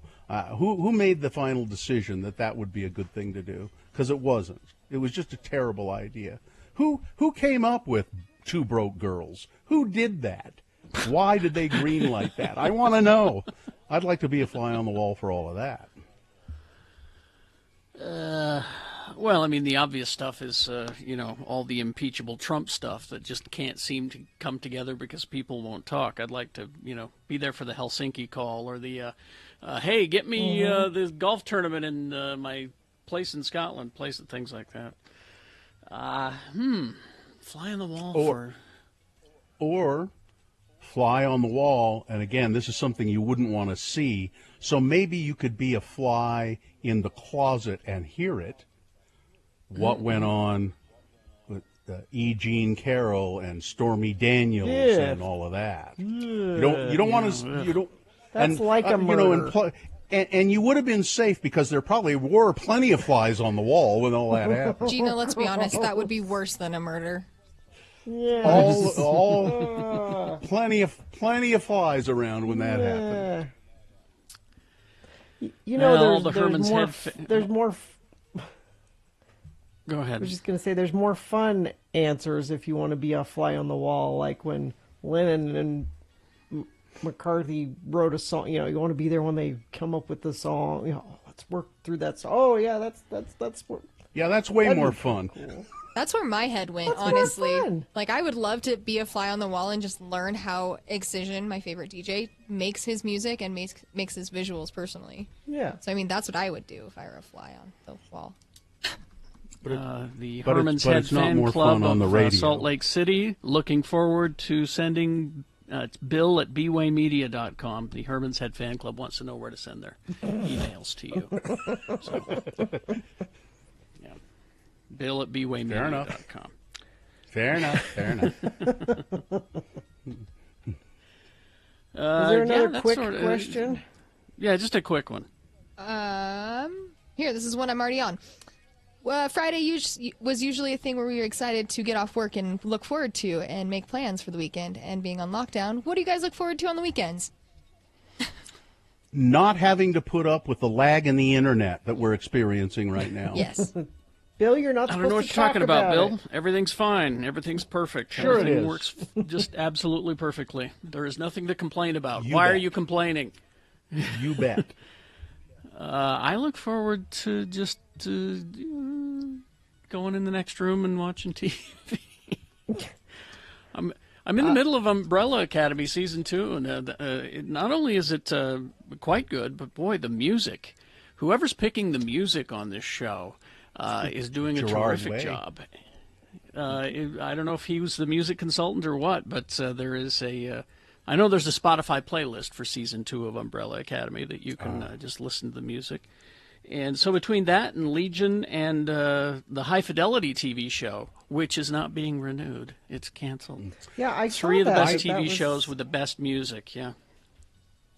I just started watching season 1 of Umbrella Academy. My daughter loved that show, and I started I'm like 5 episodes into season 1, and it is very good, very good. 2 is actually better. They they figure things out by the end of season 1, and then season 2 they're able to just go and make it happen. Quite enjoyable. All right, that's We're good, just trying to do as much stuff outside as possible, so outside weekend stuff. That's your best question, I don't know if it was the best, but it was a damn question. You can send them to us, radiofromhell at x96.com, and we will answer your questions on Fridays. Traffic, Gina. So, they're saying that the Parley's fire is human-caused. According to Utah wildfire investigation going on, evacuations are still in place. They are planning to close I-80 eastbound, westbound from 9 a.m. until 9 p.m. today. So don't plan on using Parley's today at all. If you do need to move back and forth between Park City and Salt Lake County, you're going to need to do that either with Provo Canyon or Weber Canyon, which to my mind says you should just not even bother with that today. Crash northbound I-215 west at California Avenue in Salt Lake. This is milepost 20. It's got the left lane affected there. And a crash reported I-15 southbound just after University Parkway exit in Orem. Cars are on the right shoulder and not a lot of traffic going by there, so not a lot of delays in that area. That's traffic. All right, we will take a break. We will be back. Have another drink with Jimmy the Wine Guy right after these, and then round 2 of your boners. KXRK Provo.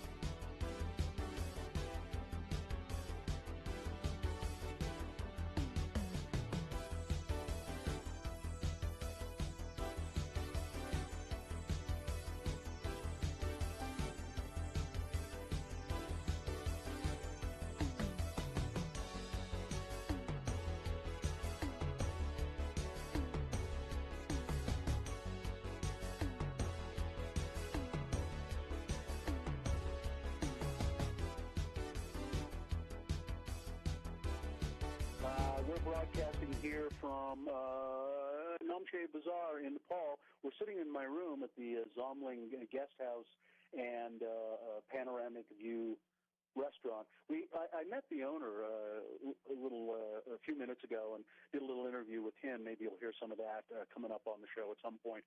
An interesting man. His name is Saddam Sherpa, and he is he's from Tibet. He came here from Tibet. And I was just going to ask Geljan, you don't mind being on the radio for a second, do you, Geljan? I'll come over and sit by you. I heard people asking you today about Sherpa. What is that? Is that a last name, or what is it, or why do they say Sherpa? Yeah, Sherpa means the name of our caste. We have a different family name. Like, for example, my name is Geljan Sherpa, and then my family name is Lama.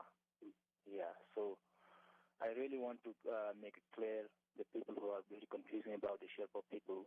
The people think the Sherpa is like our name of our profession. So it's wrong. So Sherpa means our caste name. It's a caste name. And what does Sherpa mean? You told me that today. Sherpa means in our language that we are Eastern people. We came, Shar means East, Pa means people, and we came from the east part of Tibet. So that's why. Why did you all come here from Tibet? Yeah, there's a quite confusing. Somebody says there's two things. Somebody says maybe that time there was very big influenza disease, and so that people were very scared, and they come over here to the Nepal. And somebody says there was a war. There's like a civil war, and then there's a people that they lose the war, and then they came over here, and but yet we don't know which one is true. And this was hundreds of years ago, right? No, it's approximately 500 years ago. We don't have exact data. Yeah, 500 years ago. And from what I've heard you say about Tibet, I mean, there's a kind of a longing for Tibet. Is that true? If somehow you could go back to Tibet, is there some feeling like that? I'm sorry, I'm really confused about your question. I mean, you hold Tibet with a great deal of reverence. Is that right? Yeah, that's right. Yeah. And Tibet is, of course, really no more. And we'll talk to Geljan later on in the trip too. He's very worried. He thinks the Sherpa people are going to be no more at some point, and so we'll talk about that. But that's it for now. I'm Bill Allred, broadcasting at the Zamling Hotel and Panoramic View Restaurant in Namche Bazaar, Nepal.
Okay, it's 8:03. Is this a sponsored feature, Jimmy?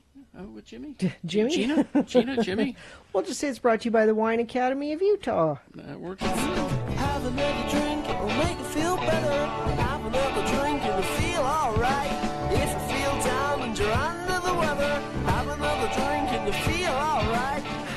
Well, here he is, I believe, on the phone with us, Jimmy Santangelo, Jimmy the wine guy. He is the chief cook and bottle washer, the impresario, the king of Wine Academy of Utah. And there's Carrie at x96.com/live wearing his Wine Academy of Utah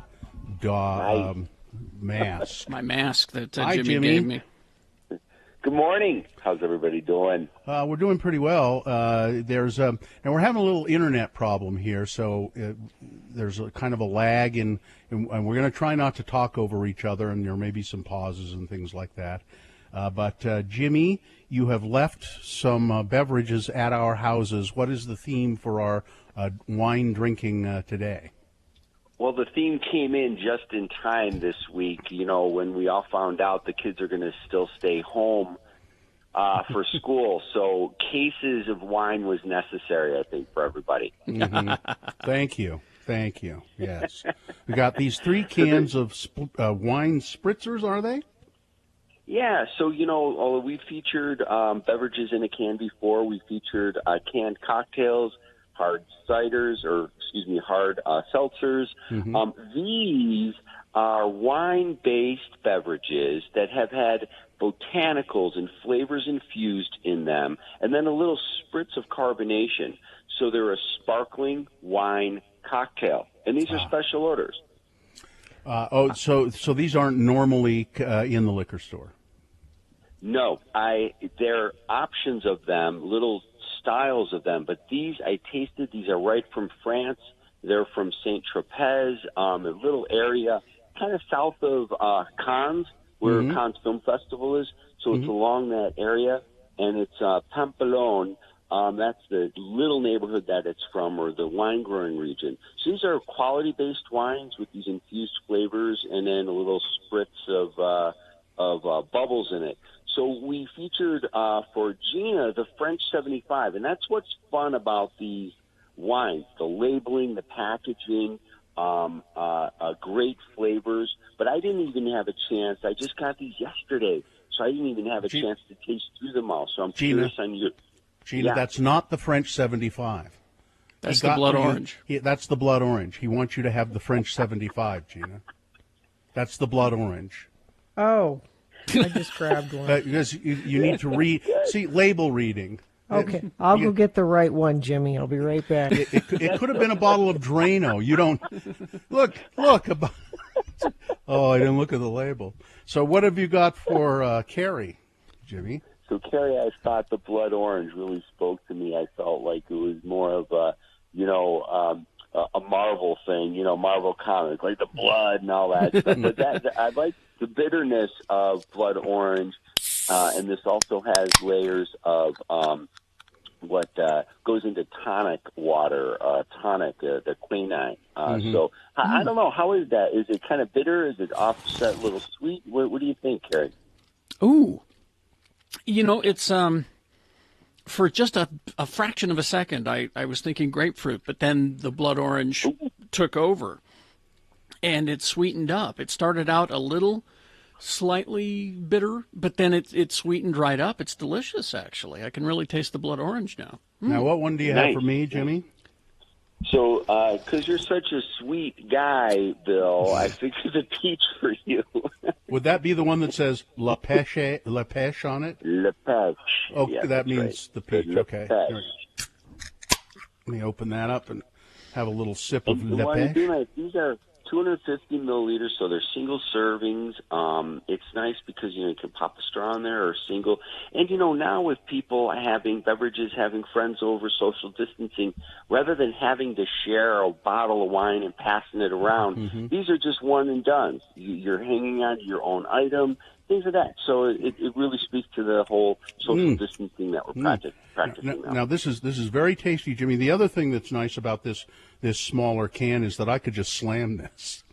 Yeah, You could. I could. See, but what I like about the small can, and I do have the correct one now, it's the French 75, and I love these thin cans, these small little thin cans.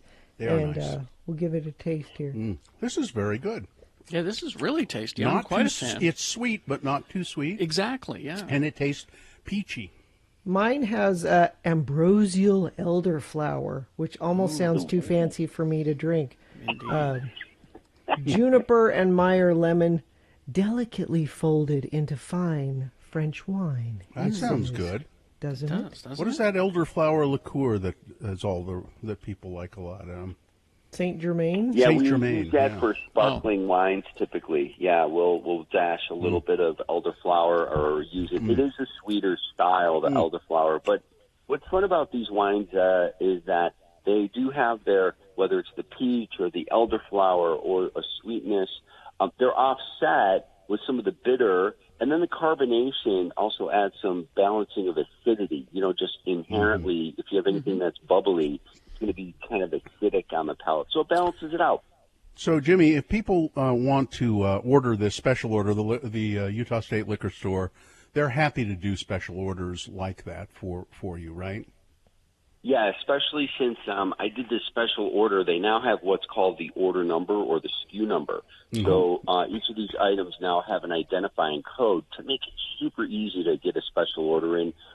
These are relatively affordable. You order by a case. There's 24 cans in a case. And it makes for a great fall receiving, and you can bring in the fall on the back patio with some of these great products. I would totally order a case of these. Yeah, they're delicious. They are good. Can you order mixed flavors, or do they have to be all one flavor? Do you know? They typically are all one flavor at a time, but we can inquire with the broker on a mixed case. Anybody has any questions on any special orders, whether it's this product or otherwise, our listeners are welcome to give me a shout at the wineacademyutah.com. Jimmy, thanks so much. Is there anything coming up real quick that you want to talk about? He's got his wine workshops. Yeah, the wine workshops are fired back up at 3 Cups over in Murray Holiday. We have popcorn and wine pairing, as well as Yes You Can, and I'm featuring all types of canned beverages this September. Okay. Jimmy, always a pleasure. Sorry I missed you yesterday, but my wife was always delighted to see you when you come by the house. And let me just say this, because I haven't had a chance to thank Jimmy publicly for his dinner and wine pairing thing that he did in my backyard a couple of weeks ago. Isn't that fun? It was a lot of fun, That was a blast. and I would recommend that to anybody, and Jimmy can do that for you. And the bonus is I got this free mask. This is the Wine Academy of Utah. That's a good mask. It's a nice mask. It's got the wire in the nose and everything. Wow. It's really nice. I want one of those. Go. We'll have a dinner in your backyard, Bill. All right. It was great. Jimmy Santangelo, thank you. Jimmy the Wine Guy, Wine Academy of Utah.com.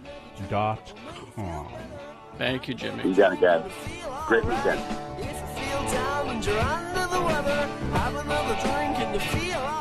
Traffic, Gina. I-80 is scheduled to close between Foothill 215 and Jeremy Ranch at 9 a.m. This is to support the Parley's Fire aerial firefighting operations. The interstate will remain closed until it's safe to reopen. They're saying it could be 9 o'clock tonight before that happens. You can use the alternates of Provo Canyon and Weber Canyon, but I would just avoid all of it if you can. Crash northbound I-215 near California Avenue. Looks like the 2 left lanes are blocked, possibly 3. Traffic is able to enter the west belt from the California Avenue ramp. And we have, let's see, I-15 southbound a crash just after University Parkway exit in Orem. Cars are on the right shoulder. And if you see something, please text it to us, 33986. During the month of August, Scott Hale is offering a $39 AC tune-up. Call Scott Hale, 801-264-HALE. All right. Bonus round 2 coming up. Here are the candidates you will be considering. Number 1, pool fight.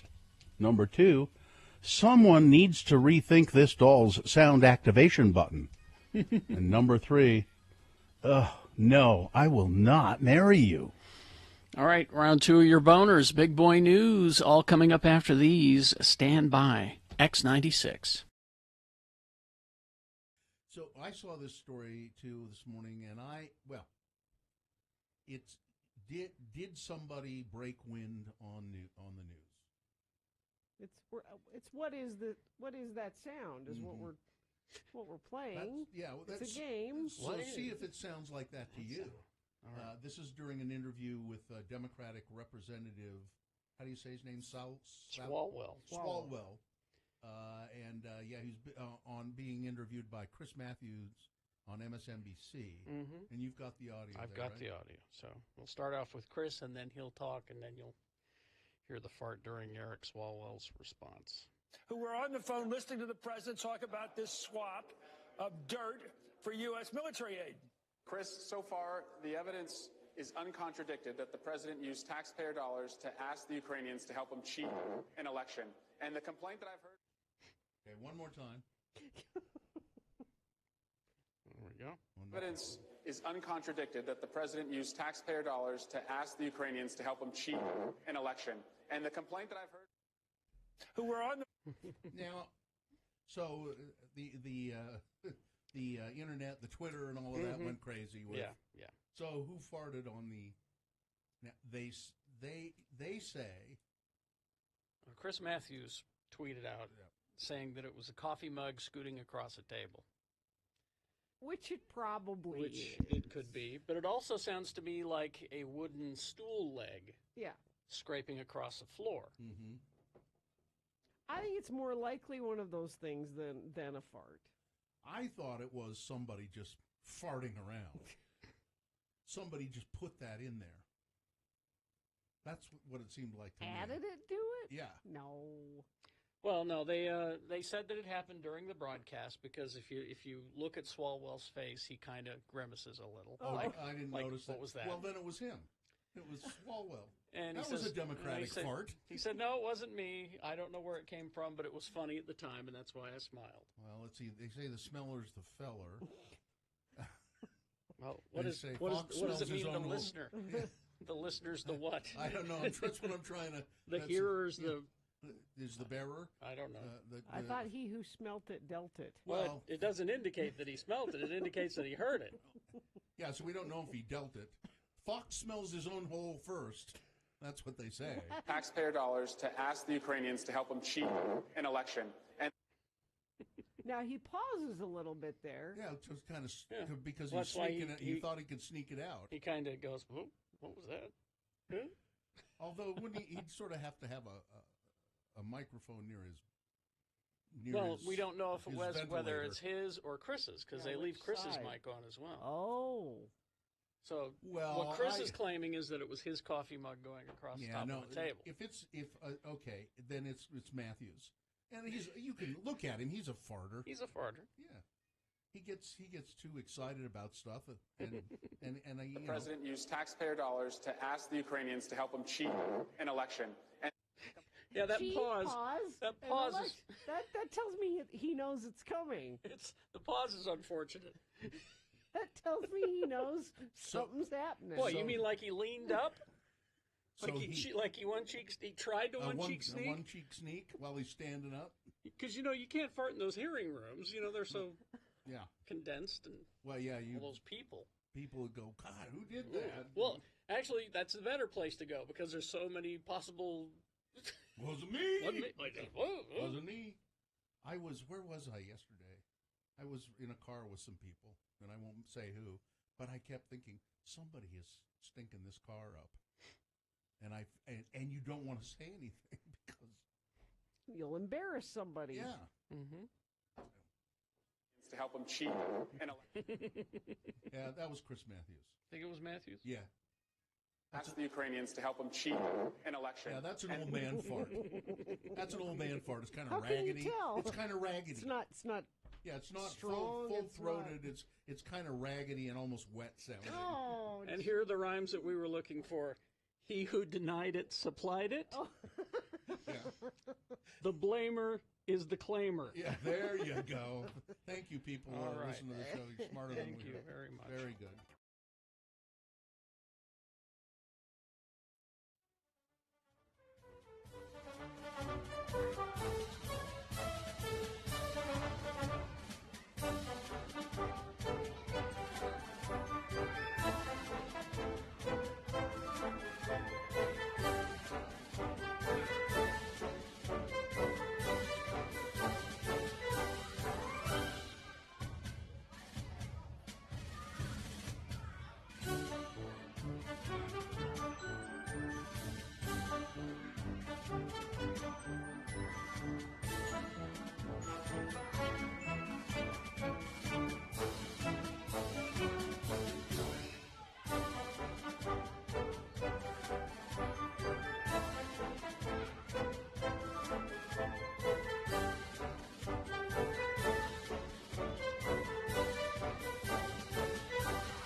Okay, it's time for round 2 of your boners. A quick reminder, we're broadcasting live from our homes. You can see us at x96.com/live. Katie is coordinating everything back at the main studio in Salt Lake at X96. And, x96.com/live if you care to see what our houses look like. Cheers. I already had too much of that. You did? They're just they're so easy to drink. They're just delicious. That's going to be good. Nice and hot day.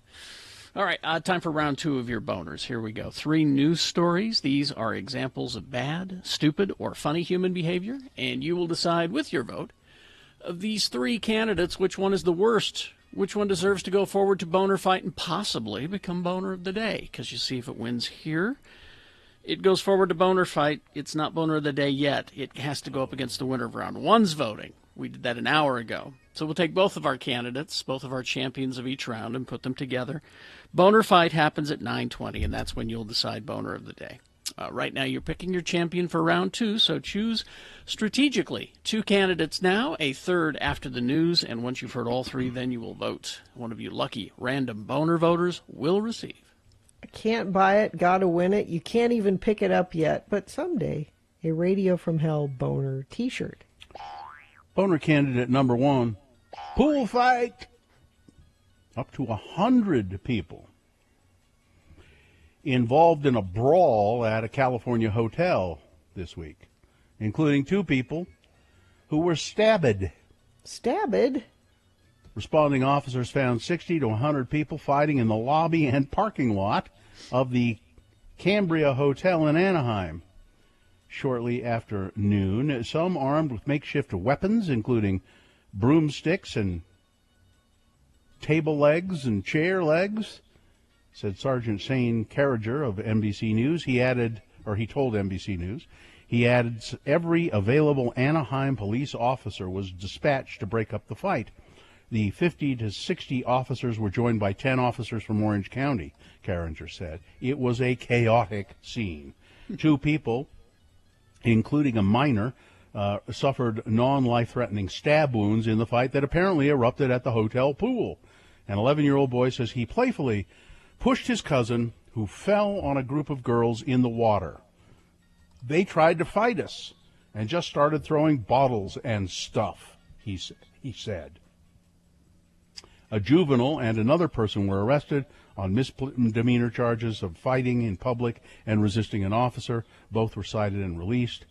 Carringer notes, the officer notes, the hotel was, quote, not practicing the social distancing guidelines. Obviously. That are required, particularly around their water park area. Boner candidate number 1, pool fight. It's just... Are we just developing into anarchy? Is that what's happening here? The world is weird, and Yes. people are not reacting the way that, they normally would. Here's boner candidate number 2. I think somebody needs to rethink the doll's sound activation button. A Trolls doll is being pulled off store shelves and amid complaints that it promotes child abuse. Now, that might be going a little far, but toy maker Hasbro said that it is in the process of removing the Trolls World Tour Giggle and Sing Poppy doll from the market and will be offering customers a replacement doll of the popular female character. So it's from that movie. Okay. The doll had been designed to giggle when placed in a sitting position. Okay. But some parents complain that the sound activation button is inappropriately placed under the doll's skirt between her legs. So that when she sits, it goes off. So if you want to turn it off, you have to reach under her skirt and press the button, or turn it on, vice versa. To activate or deactivate the sound, This you have wasn't to thought reach through very under. well. That's why I say someone needs to rethink. Yes. That's the title of the boner candidate. Reach under the doll's skirt and press the button to activate or deactivate. Yeah, not a really. I can see parents maybe being a little. Now, some people are saying this encourages pedophilia, and I don't know as it necessarily does that, but it's a little creepy. Boner candidate number 2. Of course, if we're being completely honest, troll dolls in general are just completely creepy. Coming up in a moment, boner candidate number 3.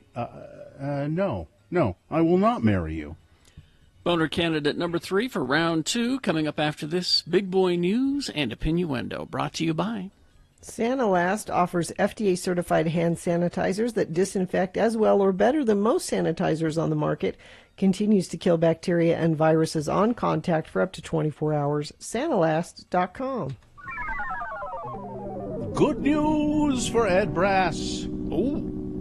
Good news for people who like Cruel Summer by Bananarama.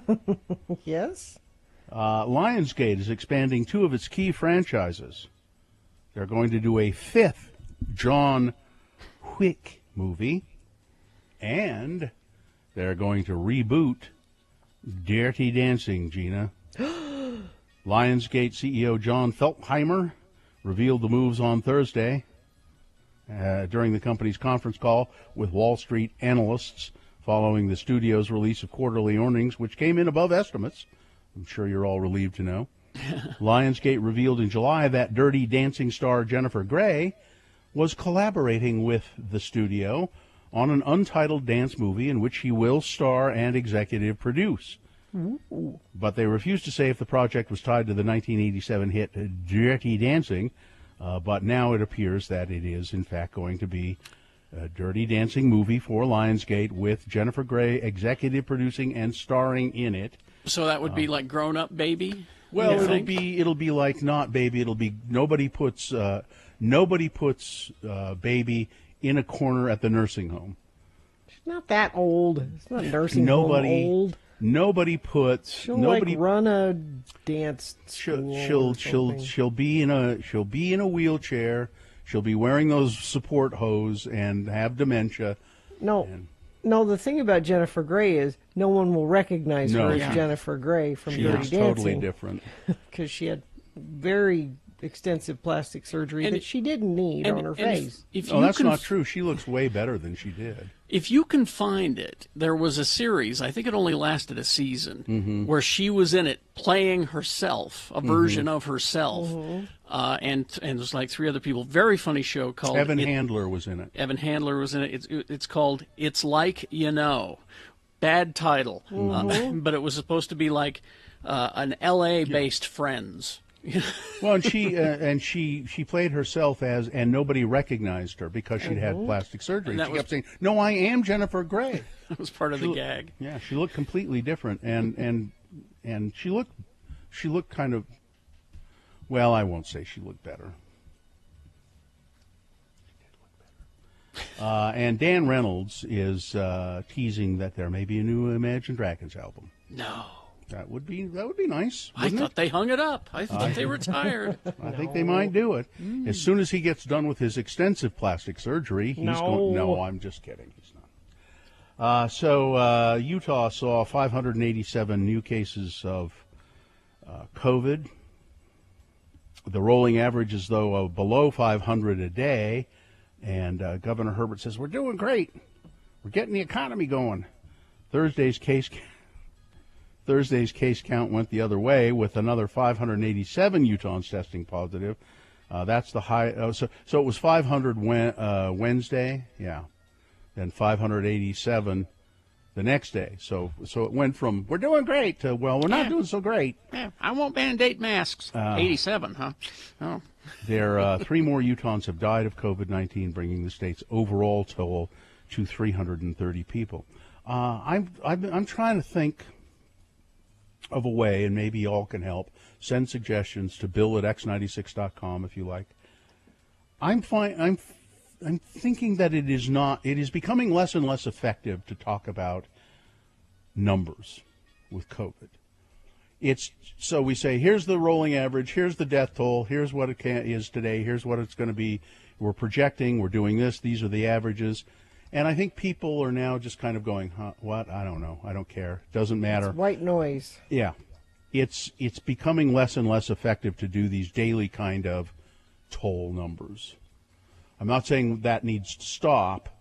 I'm thinking we need to figure out a different way to interpret this and present it on a daily basis. I think if you compare it to other things to give them an idea, like this is 3 Vietnams, or I think what helps is personal stories, not numbers. Well, I've wanted to do this. I've wanted to do. We should run some commercials, some PSAs that say if you have COVID or have had it, and would like to would be willing to share your story, please. How do we get in contact with you, or contact us at this number or this email address, and we will interview you and talk to you, and then we present those stories on a daily basis on the radio. And I think we should do that, and I've suggested that to higher powers than us. And I don't know, maybe the only way it'll get done is if we do it. Yeah. I think that puts a face on it. I think numbers just sound like numbers. You're right. You're the one who gave me that idea to just do it on a... Next week, we will be talking with somebody who has had COVID and who went through it.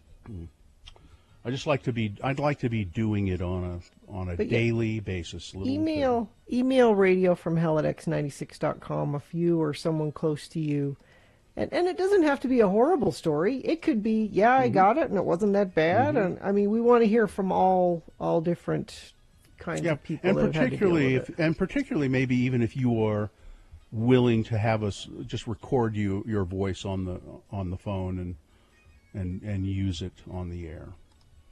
Lori Vallow, she may be working on a plea deal.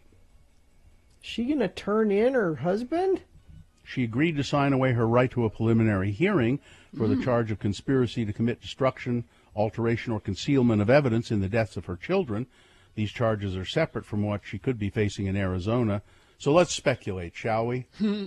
Let's speculate that, so these are her kids. Let's speculate that she's going to say, well, but he killed him. And he'll say, yeah, but she made me. I don't think so. You said it yesterday, Bill. I think she's going to throw her brother under the bus because he's dead and can't speak for himself anymore. I think that's exactly what's going to happen. They're going to try and pin it on the dead guy? Because his phone pings at that location at that time. So I think that's probably the angle they'll go with. Do you think that it's possible that that's the case? I think he was involved, but certainly he didn't do it, unilaterally. Let's see. This is kind of sad and odd. I don't know what the story is exactly, but August is usually filled with ripe peaches and apples and pears in Torrey, Utah. The fruit picking season. But it looks pretty different. There's been a cold snap. There was a cold snap in April. 80% of the harvest does not happen. It's 80% lower than normal in Capitol Reef area. Wow. That's a now that fruit is it's always been a nice tradition. We don't do it every year, but we go down in like September, and they have these you pick orchards, where you go in and fill a bag of apples and weigh it and leave the money. It's all on a self, what am I trying to say? A self-honesty basis, you leave money. So I think we're going to go down there again. I hope there are some apples for us to pick this year. And when you think of English muffins, you think of the delicious nooks and crannies that hold savory things like butter, hollandaise sauce, or perhaps cheese if you're doing a pizza kind of thing on an English muffin. Yeah. But you should never discount the glory of the sweet English muffin, particularly if it's a Thomas banana bread English muffin. They have been around before, they've been gone, but they're coming back. They are muffins made with real bananas, and you will love them. Thomas brand banana bread English muffins. I'll have that. I'll have that. Yeah. Salted butter. All right.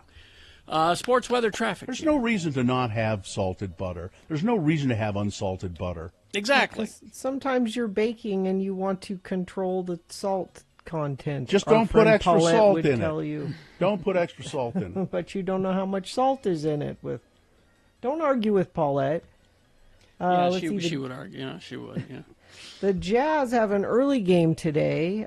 They play the Spurs at 11 a.m. And Mohammed is currently at the Murray Max soccer tournament with his USA Metro boys team, and they are tied up with Metasport right now, 1-1. So we're still in the first half. It's a nail biter, isn't it? It is a nail biter. Joe is texting me updates. I will follow that for you throughout the morning. Boy, please do. I know.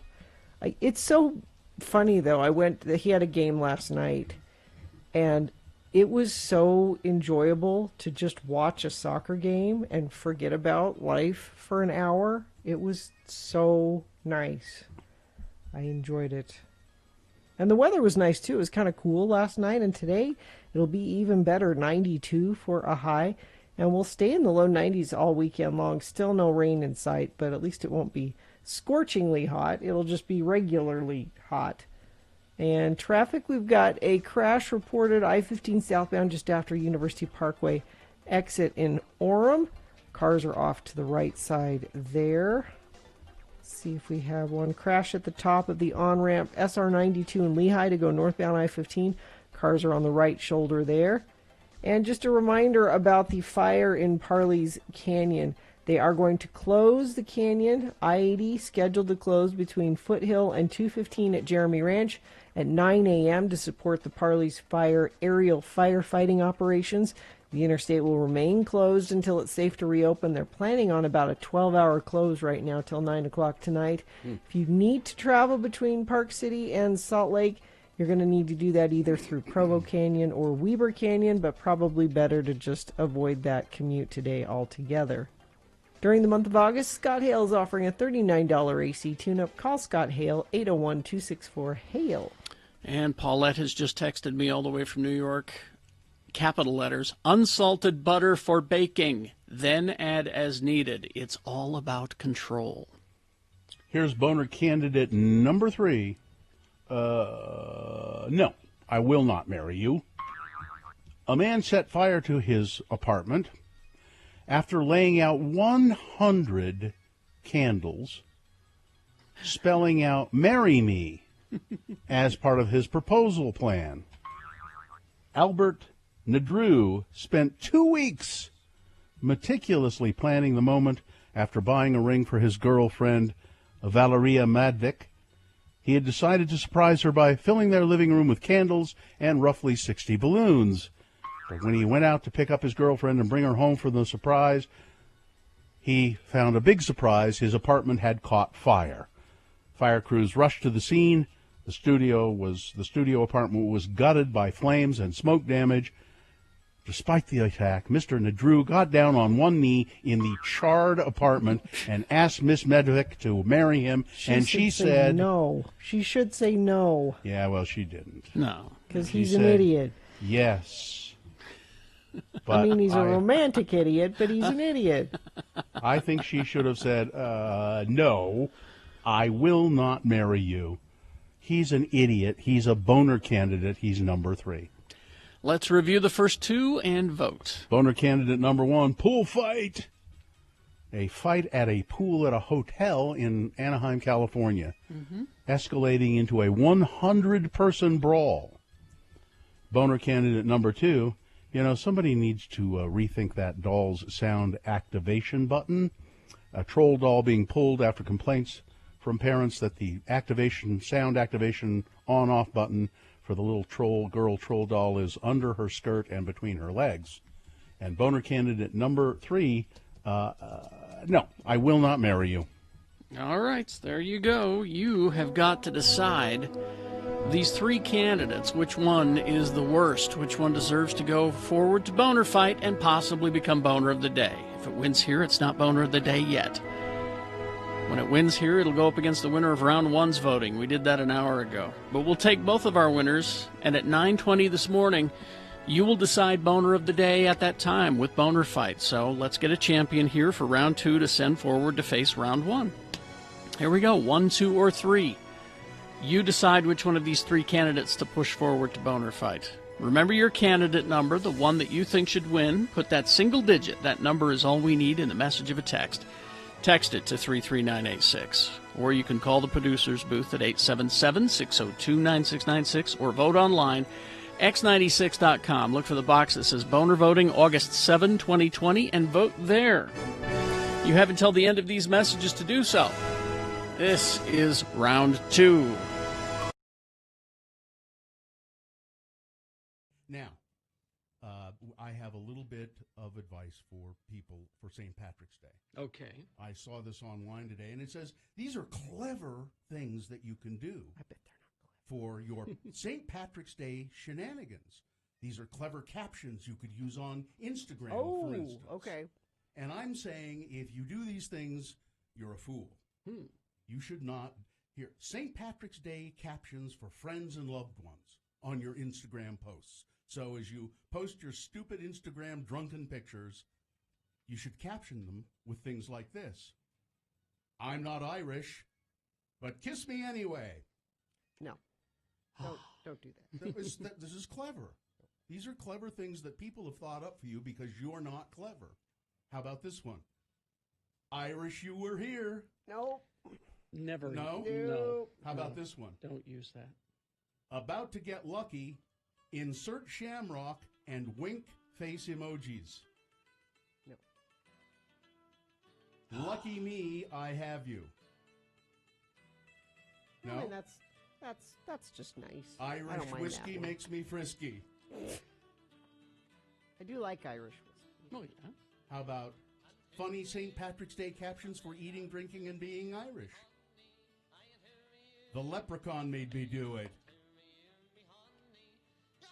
Take a picture. It'll last longer. Picture like as in picture of beer. No, Okay. boo. That is bad. The patty don't start till I walk in. That was kind of funny. It is? It made me laugh. The patty don't start till I walk in. It's a Kesher reference. The patty don't start.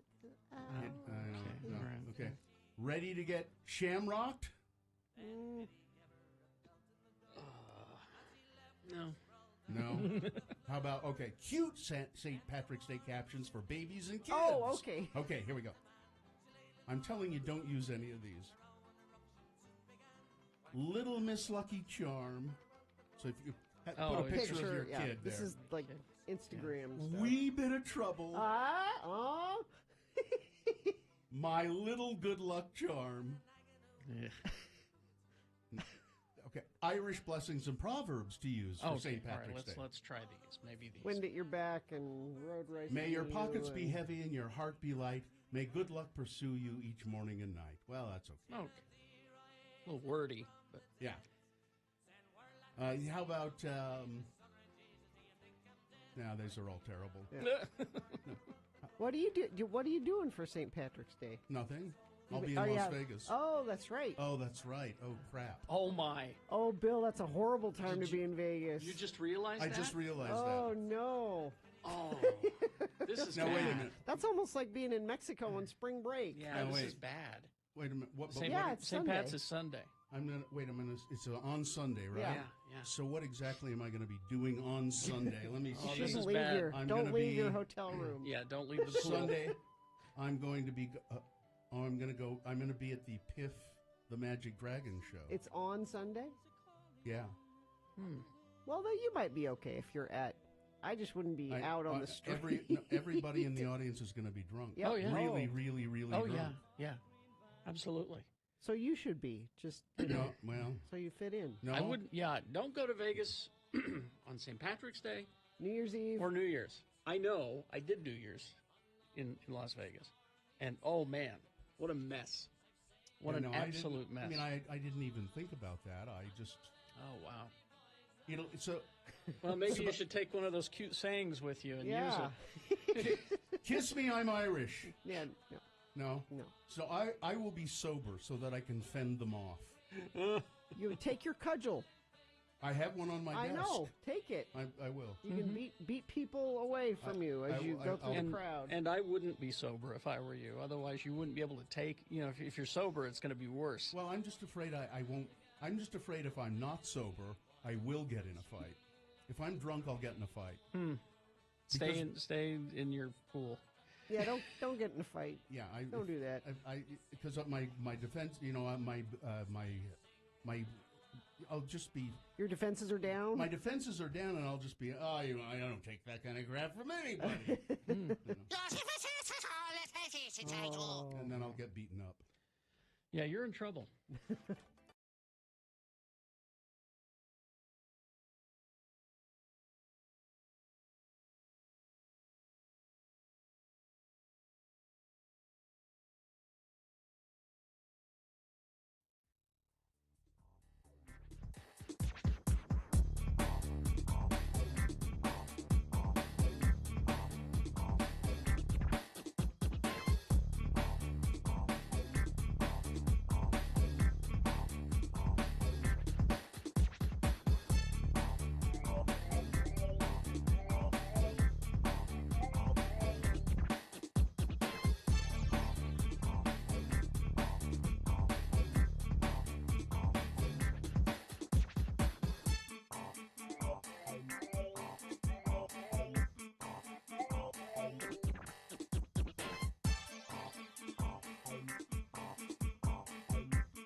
Okay, time to award round 2 of your boners. Which is brought to you in part by fried rice.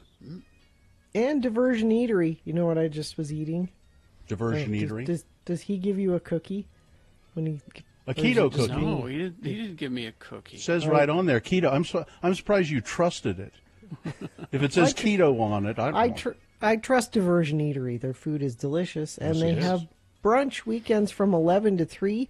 Try the steak and egg poutine with a Bloody Mary or mimosa. It's the best. Open daily for dine-in or takeout, 535 North 3rd West. Check out the menu at diversioneatery.com. So yesterday you had a hamburger for breakfast, and today you had a keto cookie. I just saved it. I'm eating it now. I'm just saying your breakfast choices are... Well, you're drinking wine for breakfast, so you're not one to talk, man. I had oatmeal this morning, though. So we had boner candidate number 1, which was pool fight. 100 people in Anaheim getting into a brawl at a pool at a hotel. Pretty amazing. And using, as a good brawl should, though, they're breaking off the table legs. Yeah. And using them as clubs. What's handy? What do I have around Good here? chair leg, know. break it. You're there. Yeah. Boner candidate number 2. Somebody needs to rethink this doll's sound activation button, putting it under the doll's skirt, I guess between its legs. It's a troll doll from one of the movies. So you have to reach up under and press it. And it's just like if you do that once and you go, wait a minute. Oh, I don't want... No. And then boner candidate number 3, which was, no, I will not marry you. She said she would marry him, but this guy's a boner for putting 100 candles, spelling out, will you marry me? And he set the apartment on fire. Stevie won a boner T-shirt, and boner candidate number 3, the guy who burned down the apartment in a marriage proposal, is winner. That's your winner of round 2. It now goes forward to Boner Fight. Might be Boner of the Day. We'll see how it does against the winner of round 1's voting. We'll put them against each other. Boner Dome, that's at 9:20. That's when you'll decide Boner of the Day. Then after that, Dave the Flower Guy takes away your vote and decides who is Boner of the Week. All right, I believe we have on the phone Mayor Jenny Wilson. Good Hello. morning. Good morning. Hi. How are you? Doing great. How are you doing? Well, we're fine, I think, for the most part. Mayor Wilson, Salt Lake County Mayor, is again. We should just start with the question: how are things going in the county? Well, we are balancing a lot of things. For some time, if I look back to March, April, May, it was primarily COVID, but we're back to doing a lot at the county in more traditional ways. So I think things are good. We're making some progress on a number of fronts. Our data's looking good, but every day we look at cases. We work to mitigate. We're active with our interventions in communities in need, places we see higher cases, jumping into communities with additional testing where we see higher rates. So right now we're in a rhythm, but some concern with school around the corner, but pleased that data has stabilized and declined. It's been how many months now? 5 months? 6? About 5, going into 6. Yeah. Are things seeming to you, and do you think to county residents, to be, well, this is just the way things are now, and this is just the way things will be for the foreseeable future? I think in a way, I think we're all, like our brains have adapted to this pandemic, and who would have thought? And, I think about history and recessions and, war, and it's just how a society can adjust and respond. And I think we have. I mean, we are facing such a deep challenge, and I know one family to the next, it's, a different story. Some of us, it's economic impact. Some of us, it's health impact. Many of us have had COVID ourselves and recovered. Some have lost family members, which is tragic. I have a personal situation in my family with a relative very ill, limited visitation at the hospital, which is heartbreaking. So we're all, addressing the need, and it really is rough. And I'm a mom. School's around the corner. That's on my mind right now from that side of my life. And, it's a big deal right now. And I think that I'm pleased that we did see our community respond to the mask mandate. I didn't know because there was a lot of noise around the choice to require masks in the Valley. And really, I was, as much as we continue to see the naysayers and people who just won't go there, we also see such good compliance from business, from people shopping, from people moving out around the community. And I know it's helping. So that's really reassuring as I manage a health department, manage economic recovery, and do the work. I'm so grateful for people's good attitudes and willingness in this county to comply. I don't require a good attitude. I don't think we should require a good attitude. I mean, and by that I mean there are plenty of people, I think, who bitch about wearing a mask, who think it's terrible, who think it's unfair, who think it's a violation of their rights, but they do it anyway. And so that's fine. Well, that's what a mandate does, Bill. That's fine. That's you can why a bitch about it mandate all you is want. Just do important. it. Yeah. So, Well, it makes a difference. I had a check-in yesterday with Dagmar Vitek, Dr. Vitek. She's our epidemiologist. She's our Angela Dunn, working very closely with Gary Edwards, and asked her, are we still on the same page, Dr. Vitek, about the importance of mask wearing? She said, absolutely. I do want to talk a little about the vaccine, though. We are seeing progress. So that's something I'm watching, and I get a weekly report. There's a lot of information available out there now to the general public about the advancement of the vaccine, and that's looking promising. So will it trickle down to you, Mayor Wilson, at some point, and then you will have to figure out how residents of Salt Lake County receive that vaccine? Will you be part of that process? Well, we're already planning. We've got a team both on the logistics side and on the health side determining, what type of vaccine this is. We know that it will be administered in the winter. And we'll also have to work with the CDC and the federal government on their guidelines for who receives it first. I mean, it's fairly obvious that if you're working at the Intermountain Health Facility or the U or coming in contact with COVID patients, you'd be among the first. And then our most vulnerable would be next, elderly, et cetera. We don't know the volumes. We don't know the production timeline. We know that the federal government and our research communities and our drug manufacturers have advanced methods to create the vaccine quickly and are working on that as we speak. A lot of funding being thrown that direction. But we don't know the volume. There are things we know this far out. There are things we don't know, and we'll continue to work with the information as it comes through and be as prepared as we can be in Salt Lake County. Do we know if people can? I mean, will it just be given to people whether they have money or not have money? I mean, will it? I think sometimes. Absolutely. I think sometimes the fear is, well, the rich people will get it, and the poor people will go underserved, or. That will not happen. To me, the priority for vaccine. I've mentioned the importance of people who are ill, who have underlying health conditions, the elderly, higher, obviously, mortality rates among that population. But we know that zip codes on Salt Lake City's west side, West Valley, other areas have higher rates, and those are the priorities. So this, to me, is not about this is one time.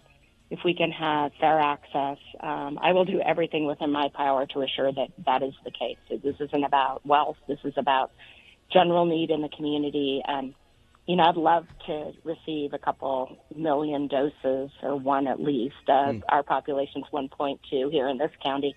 Yeah. Obviously, the state's involved, other counties, other health departments are doing the work that we're doing as well. Mayor Jenny Wilson, Salt Lake County Mayor Jenny Wilson, thanks for talking with us. I don't know what family issue you have there, but I hope things are resolved okay with that, and sorry you're having to go through that. Well, thank you. And we'll talk to you again next week. Yes, thank you so much. Take care. All right. Traffic, Gina, please.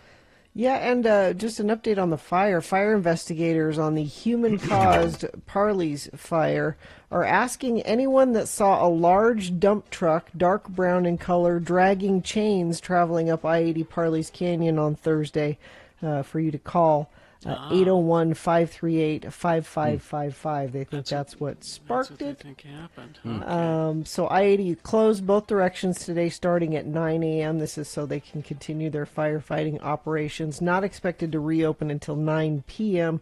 So plan on some alternate routes. If you must travel between Park City and Salt Lake, you're going to need to do it either with Weber or with Provo Canyon. That's basically all you need to know about. Everything else seems to be clearing up. Injured in an accident. Everyone deserves an advocate. Call 801-355-5550 or go to utahadvocates.com. All right, we got Boner Fight coming up in the 9 o'clock hour. Stand by for that. Oh, BigOTires.com. Right now. Right now? Yeah, I mean, they're open. Go into a Big O Tire store.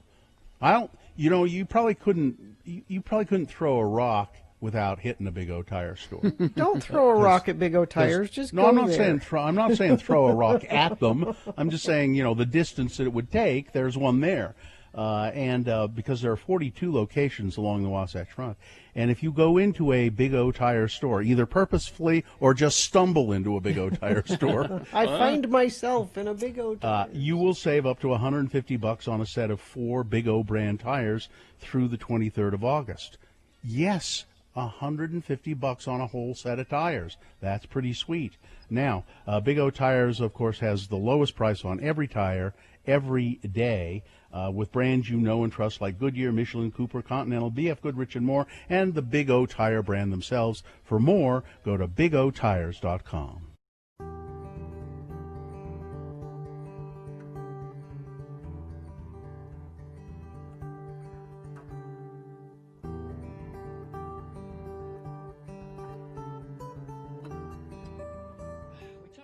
quickly about this yesterday, but the subject of billboards came up.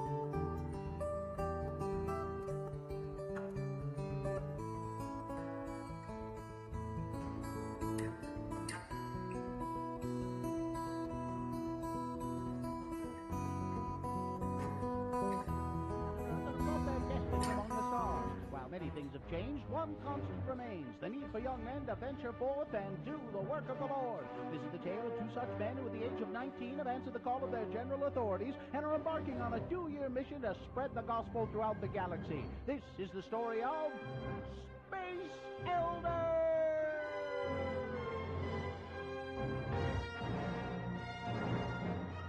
Today, we find our elders tracting on the ice planet Hoth. Oh, man, it's cold out here.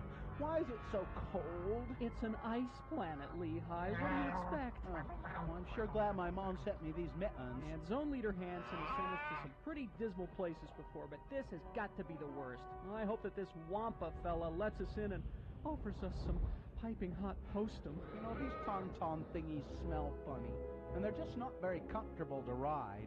I wish our hyperbikes hadn't frozen up. Let's see, third cave on the left, just past the second snowdrift. Yep, this must be it. Hello? Hello, Mr. Wampa? I don't suppose his first name is Willie, do you? See, Willie Wampa. What? Hello, anybody home? Hey, pal, that's my ride home you're having for lunch. You must be Mr. Wampa. Hi, I'm Elder Christiansen, and this is my companion, Elder Jensen. Hi. We represent the Church of Jesus Christ of Latter-day Saints. You know, the Mormons. Look out, Butch! Oh, man, he knocked you down. That's going to leave a mark. Excuse me, Mr. Wampa, all we want is just a couple minutes of your time. Oh!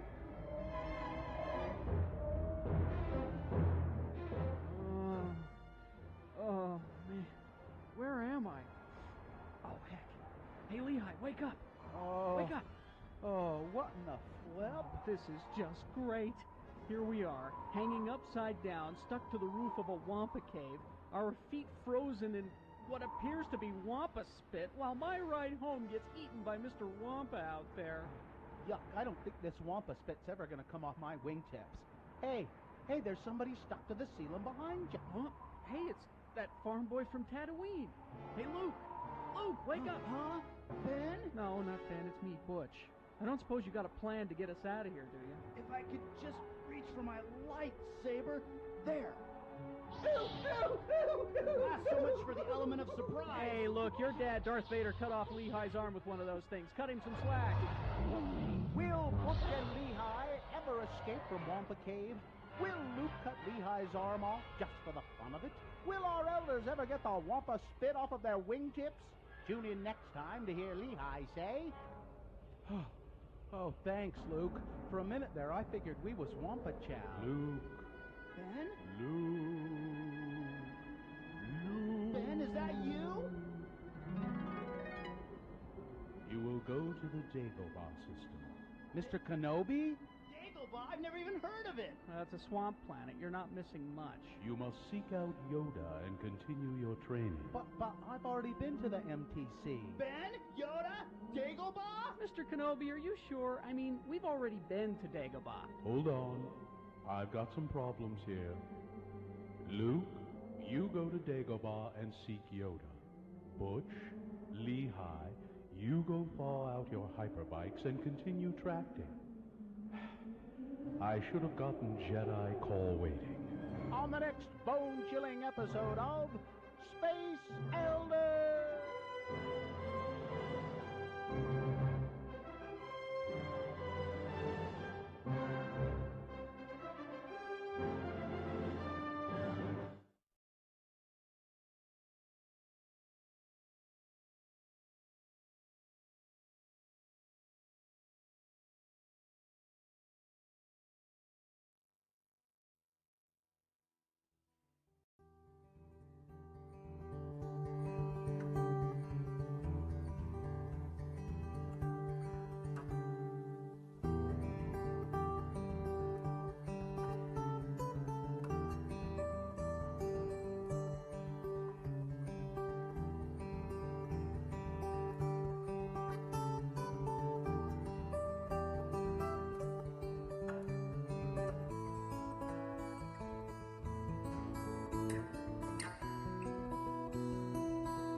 Because on this day, in 1964, Ian Dench, guitarist from the British dance music rock band EMF, was born. No word as to whether Ian Dench is related to Dame Judi Dench.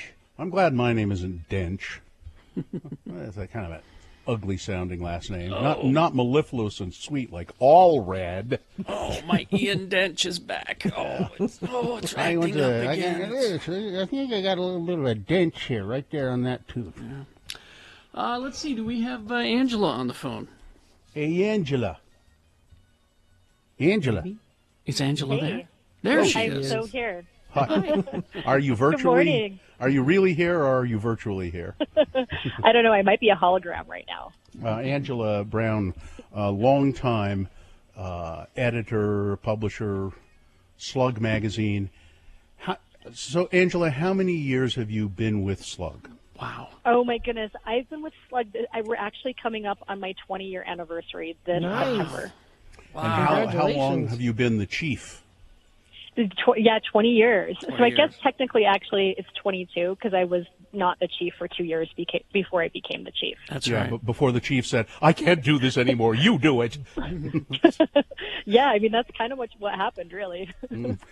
Slug magazine. Every year, and of course, Slug does lots of events in the community. But every year, you've done for how many years now? The Craft Lake City, the DIY thing. How many years has that been? This is year number 12. It's a special challenge this year, and I would have thought, well, you're just not going to do it because the whole idea of the DIY, the Craft Lake City, is that people get together. It's been at Gallivan mostly, and they get together with their booths and they show you it's mostly all local craftsmen and do-it-yourselfers, and they show you the things that they make and how they make them, and they sell them to you and show you how to do it, and you can't do that this year. So how can you have the Craft Lake City? You know, that is a question that we asked ourselves as well back in late March when we made the decision to go virtual. And we thought, hey, we've got to do something, better than just an actual static website with links. And we really want to, like you were saying, recreate that face-to-face interaction. So we got to work and came up with a state-of-the-art virtual reality platform where you can actually log in as an avatar. In fact, you can even create your own avatar if you want. And you can meet up with your friends and family inside of our platform and then visit artisans and technology people in our STEM building inside of their virtual galleries that they built themselves. I mean, this looks like a video game. It really does. And it plays like one. It is, and in fact, it is like a video game. And we worked with some video gamers to get this platform going. Oh, there you go. We found out about this super cool open source platform. It's only been available for about 8 months, and anyone can use it. Actually, it's called Mozilla Hubs, and so we built our entire festival on Mozilla Hubs. And in fact, we gave our artisans a crash course. In 2 weeks, they had to build their virtual galleries. And we put them all together, and now we've got this really fun kind of gamer experience for the public to interact and chat with each other. Now, will artisans be able? I mean, part of this has been for artisans to introduce their products, their unique products, and to make a little money, maybe selling them to people who come to the festival. Is there a way they can do that? Yes, in fact, so all of the artisans have actually made their own web stores, which has been really neat because some of them, are so used to these face-to-face marketplaces that they haven't actually created a website yet. So they've created these web stores that are linked to their virtual galleries. So the idea is that you can be talking in avatar form to, this individual, this artisan in their virtual gallery, then click on a link that will pull up their web store. And then you can literally be shopping on their web store while you're chatting with them.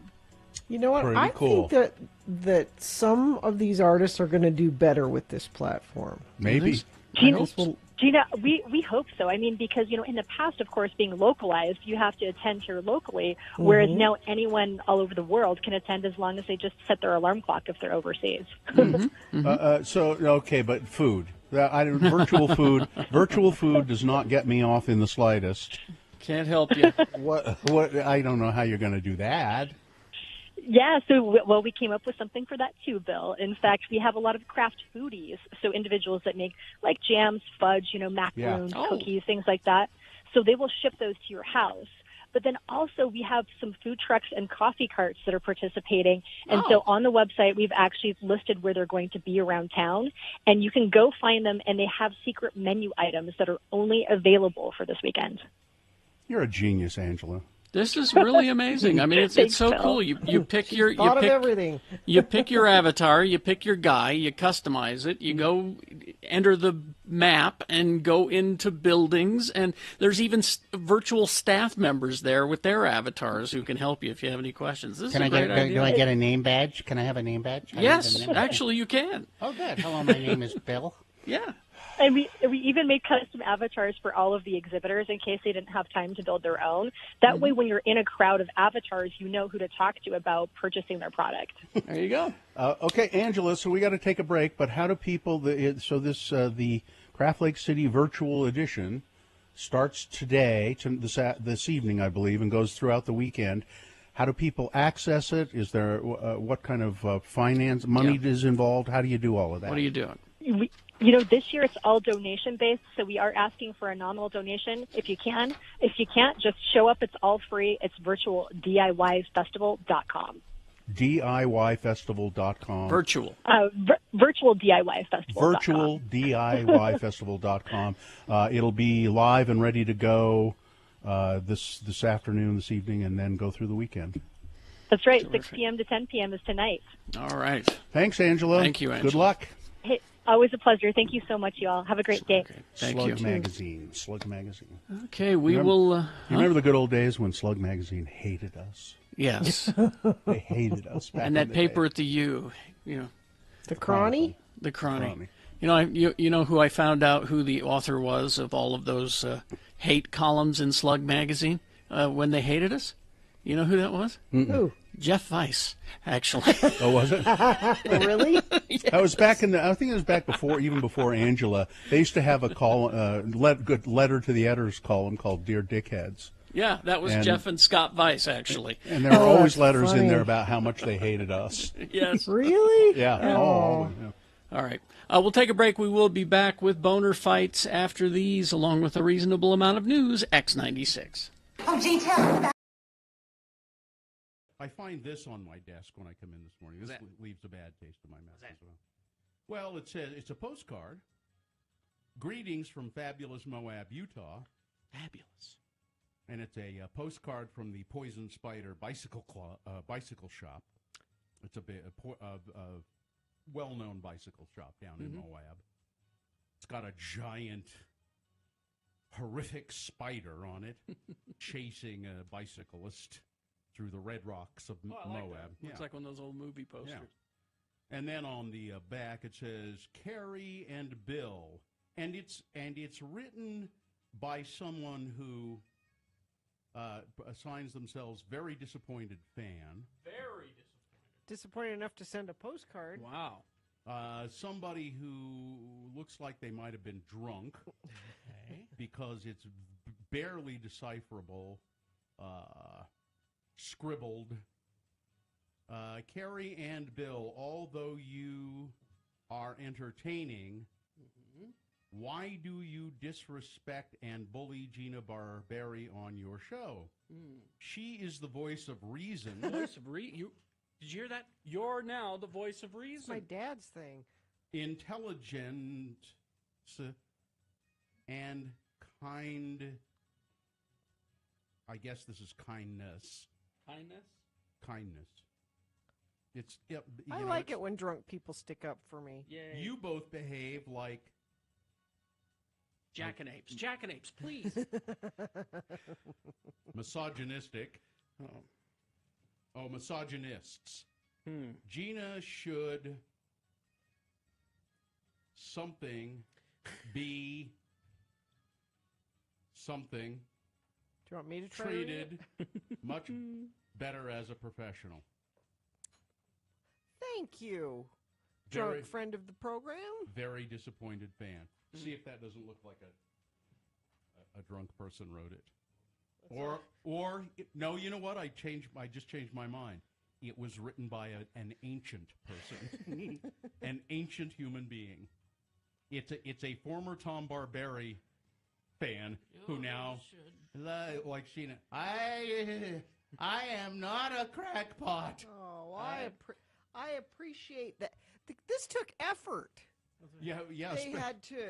They had to very old purchase a postcard, buy a stamp. It's a retiree in Moab.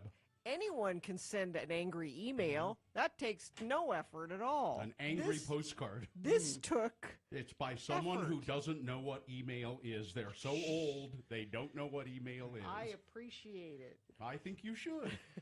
It's your old fan in Moab. In Moab. I'll take it. Signed old timer in Moab. Well, you should take it. It's great. Can I keep that? I want to keep that. Yeah. It's Gina's fan mail. Okay. What?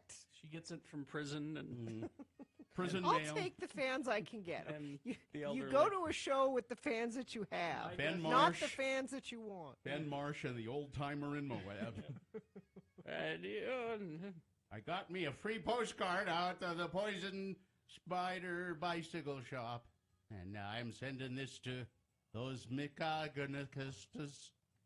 Another thing, I am very happy with this. You should be. I will tweet out a picture of my fan. Said, oh, Gina had a couple of glasses of wine and fired off some postcards, huh? right. Yeah, how do we know that? That didn't come from Moab. This isn't from Moab. It's a postcard that you got when you were bicycling before you married your husband in Moab.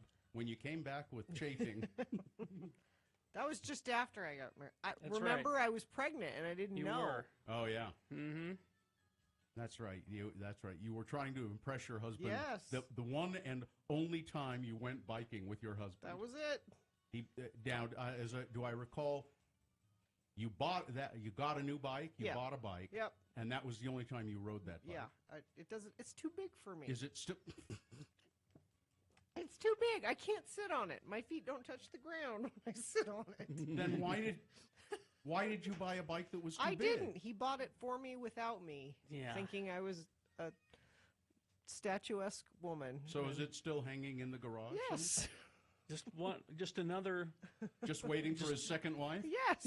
Just one more bit of evidence that he has no idea who you are. Excuse me. Still waiting. It's hanging there waiting for his third wife. I'm Yeah. sorry. His third wife.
Okay, 9:23 right now. We do have Boner Fight coming up here in about 6 minutes. So before that, a reasonable amount of news brought to you by...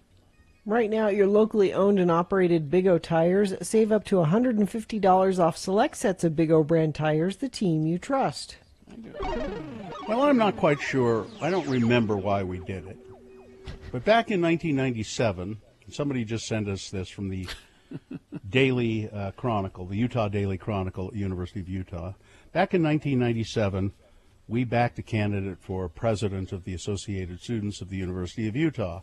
His name was Ryan Stout, and it caused us some little problems for us and for the University of Utah. And somebody just sent us this article.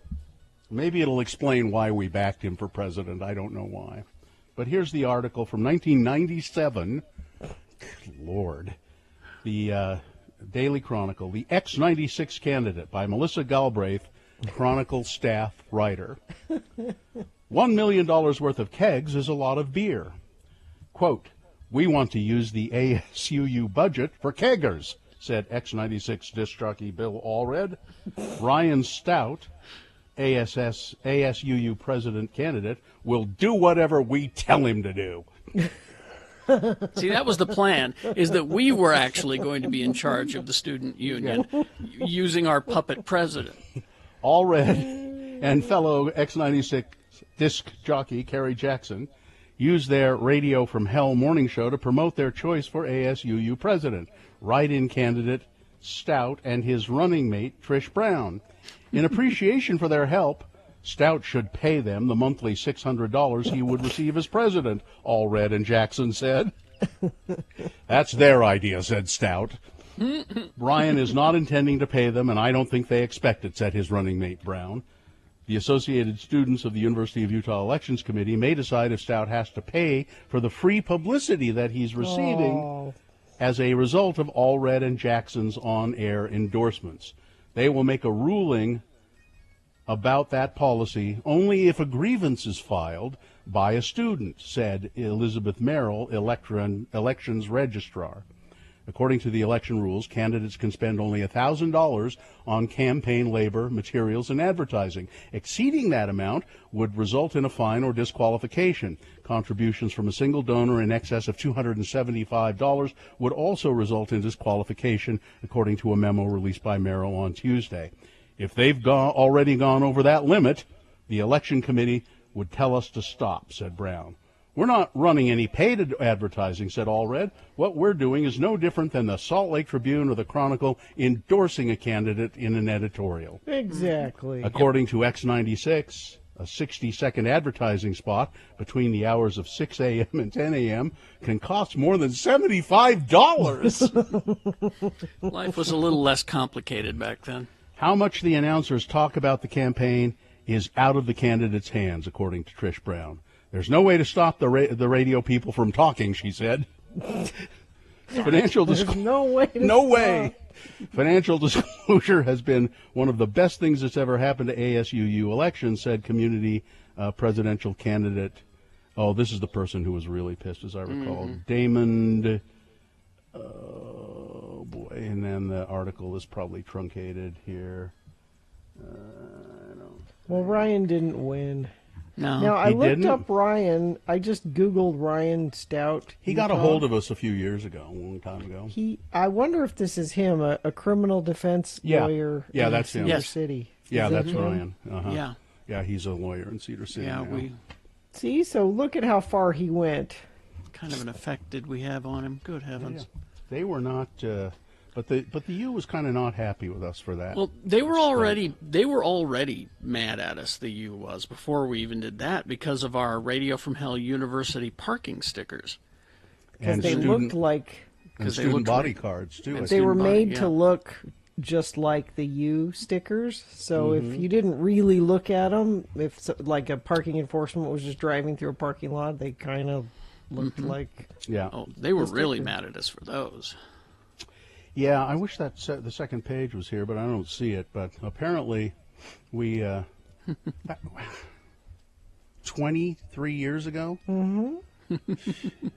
Well, we haven't, and what's really telling about that is we haven't really done anything as funny or inventive since. Come on now, Bill. Our gay billboard. Oh, okay. We've done two things in that billboard in that amount of time. Two things. Okay. Let's see. How much time do we have here? One more story. How about? Oh, I like this story because I like the picture that goes with it. I don't know if we have it. After a 400-year wait, sharp teeth are once again gnawing through trees and building dams on English waterways. Hunted to extinction in the 16th century, wild beavers are making a comeback after a 5-year study demonstrated their positive impact on the environment. This is in England. Local landowners had expressed concern that they could spread disease, but the UK government announced Thursday that the trial had been deemed a success and the beavers can stay. The rodents are believed to have been living on the River Otter in Devon, southwest England, since 2008, although who released them there and why remains a mystery. The name of the river is a coincidence. No otters are known to live there either. The river otter beavers reintroduced trial has proved highly successful, improving biodiversity and water quality, mitigating flooding, and making the local landscape more resilient to change. And so there it is, and there's a picture here, a female beaver. The creatures are making a comeback in England after hundreds of years of absence. After 400 years, the beavers are being allowed to stay in England. Welcome back, beavers. And Commander Frank Drebin from Police Squad was quoted as saying, "Nice beaver." There you go. Is that it? That's good enough, I think. Okay. What do you want to do? Weather, or do we just? That's nice. 92. Go out on Carrie's patio today. Thank you. It says here that beavers are nature's engineers. Are they? Yeah, that's what it says. It's Boner Fight, the final round. All right, here's the winner from round 1 back in the 7 o'clock hour, posted up against the winner from round 2, which occurred in the 8 o'clock hour. Number 1. The vice principal will not stand for disobedient children. Students reportedly being punished for posting pictures of crowded hallways and kids not wearing masks as Georgia schools reopen. And the vice principal and the principal saying, if you continue to do this, we're going to find out who's posting these pictures and we will punish you. Going up against Boner candidate number 2. Oh, no, I will not marry you. Well, she is going to marry him, but she shouldn't because this guy is an idiot.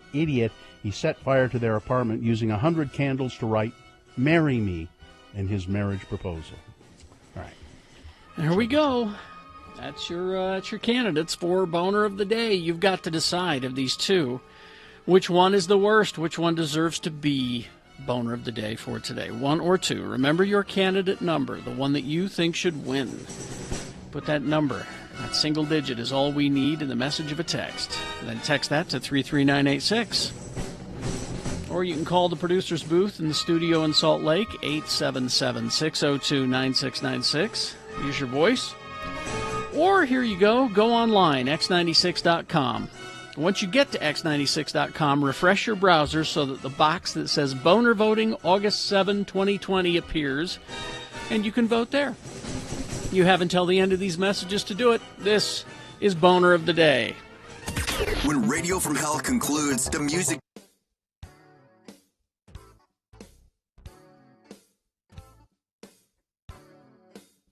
Now, I have a little bit of advice for people for St. Patrick's Day. Okay. I saw this online today, and it says these are clever things that you can do. I bet they're not clever. For your St. Patrick's Day shenanigans. These are clever captions you could use on Instagram, for instance. Okay. And I'm saying if you do these things, you're a fool. You should not. Here, St. Patrick's Day captions for friends and loved ones on your Instagram posts. So as you post your stupid Instagram drunken pictures, you should caption them with things like this. I'm not Irish, but kiss me anyway. No. Don't do that. This is clever. These are clever things that people have thought up for you because you're not clever.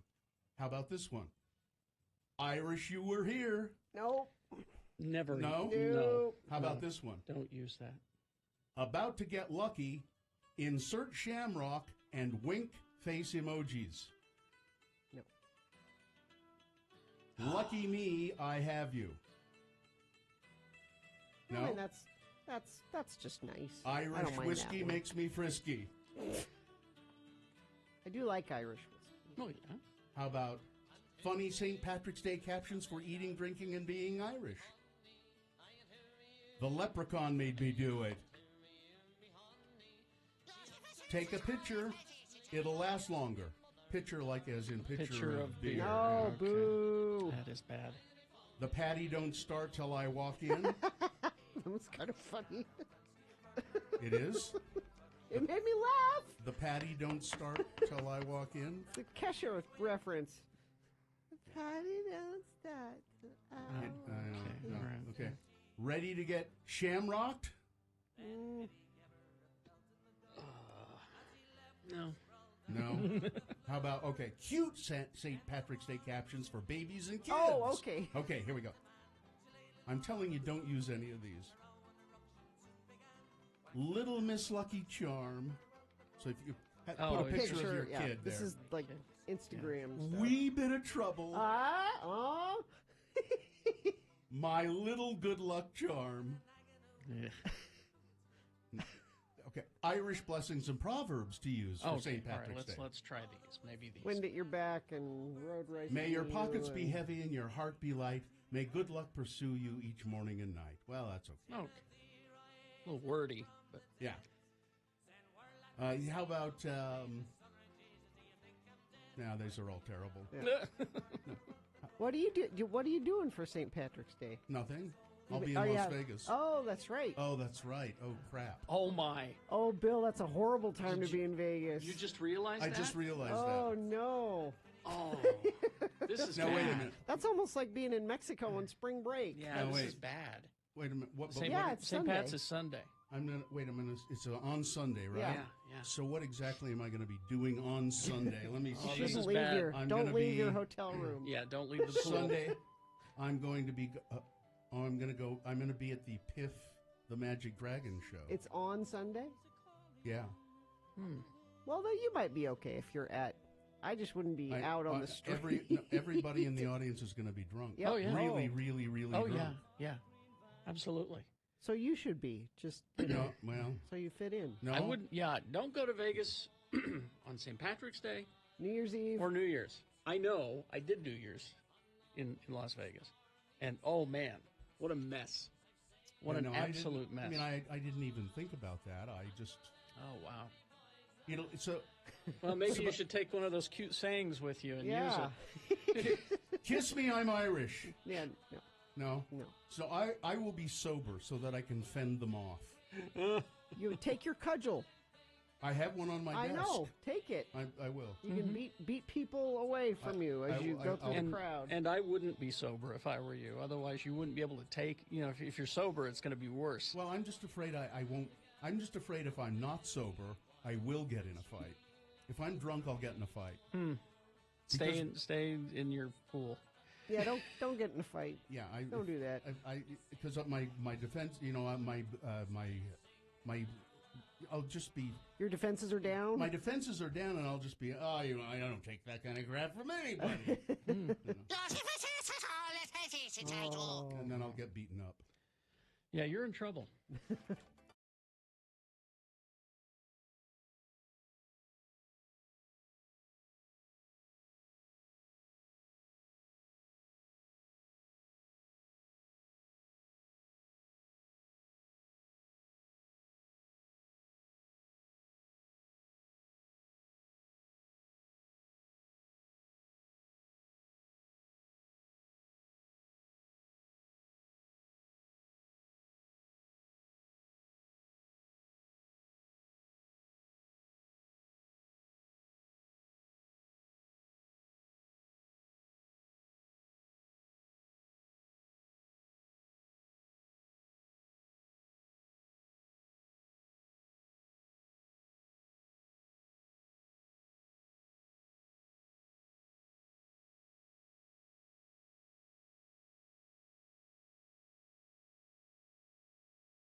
Ice and a piece of Milkita honeydew milkshake candy. And struggling in the bedroom, is it affecting your relationship? Get your sex life back. Pulse Medical Clinic for a free consultation. Call or text 801-509-8888. Boner candidate number 1, the vice principal, will not stand for disobedient children.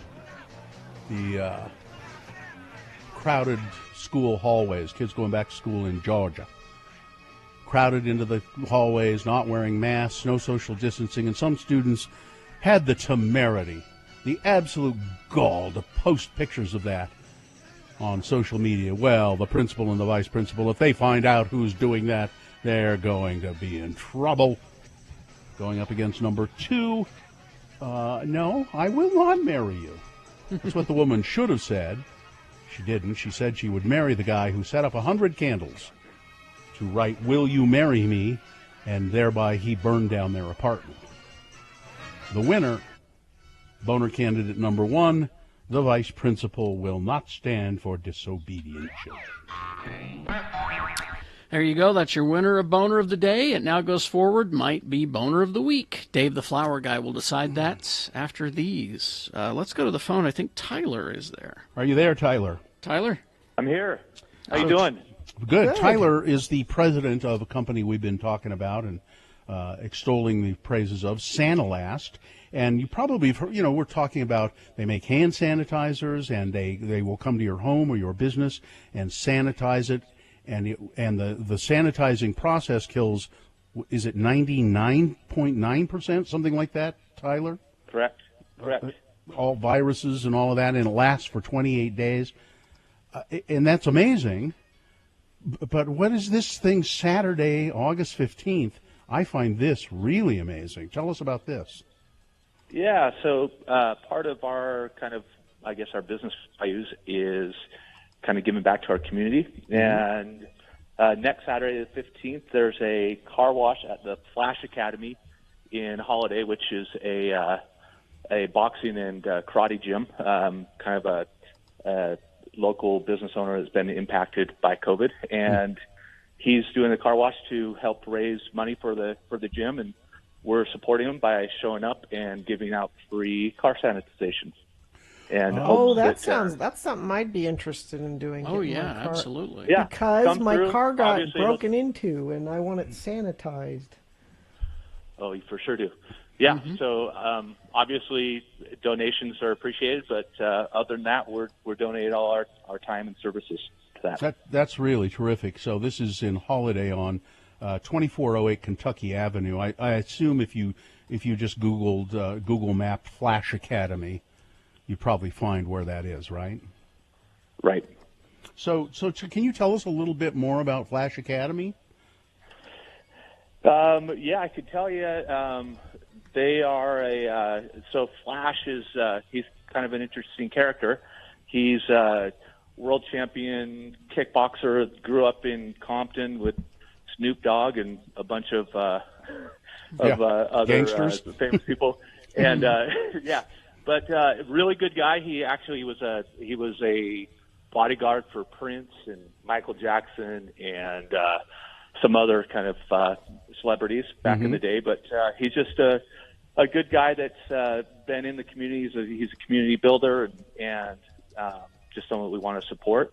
He was one of our first customers and struggled a bit and kind of ignited the fire for us to just say, you know what, we really want to be community focused. And so part of what we're trying to do as a company is direct 10% of our profits back into community. So if there's other businesses out there that need support, they can email us to community@santalast.com.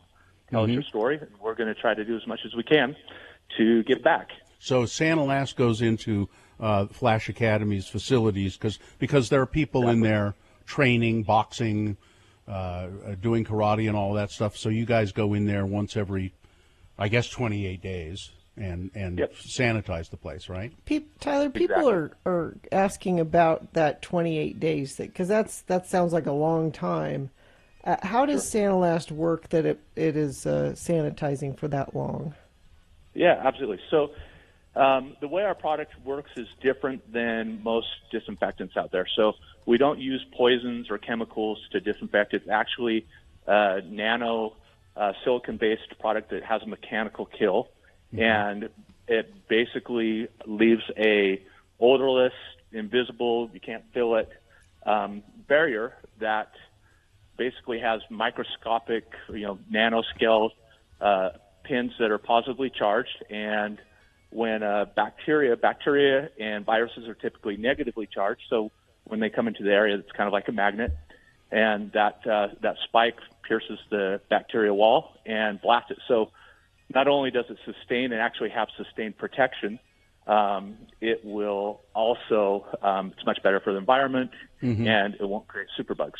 And then it does eventually, like, within about 28 days, wear off, is what I guess. Yeah, I guess it just kind of actually, rubs down or whatever. Yeah, and it does. It actually lasts longer than the 28 days. That's 28 days is the lowest common denominator of viruses that it does cover. Oh, I see. So friction's kind of just over time it will wear down, and that's just the lasting effect of it. So Saturday, August 15th, from 11 to 2, Flash Academy. It's in Holiday. Just look for Flash Academy, 2408 Kentucky Avenue. Go there, get your car washed, get your car sanitized by Santalast. That's really nice. Donations are accepted. You don't have to give one, but sure would be nice. You get your free car wash and a barbecue. Give them a little donation. Get your car cleaned and sanitized from Santalast. And if you want to find out more about Santalast and Tyler Dickman and the company, go to santalast.com, right? Yeah, you got it. Appreciate it. There you go. Thanks, you, Tyler. We'll talk to you again. Good luck. Okay, thank you. All right, we'll take a break. We will be back. Boner of the week after these X96.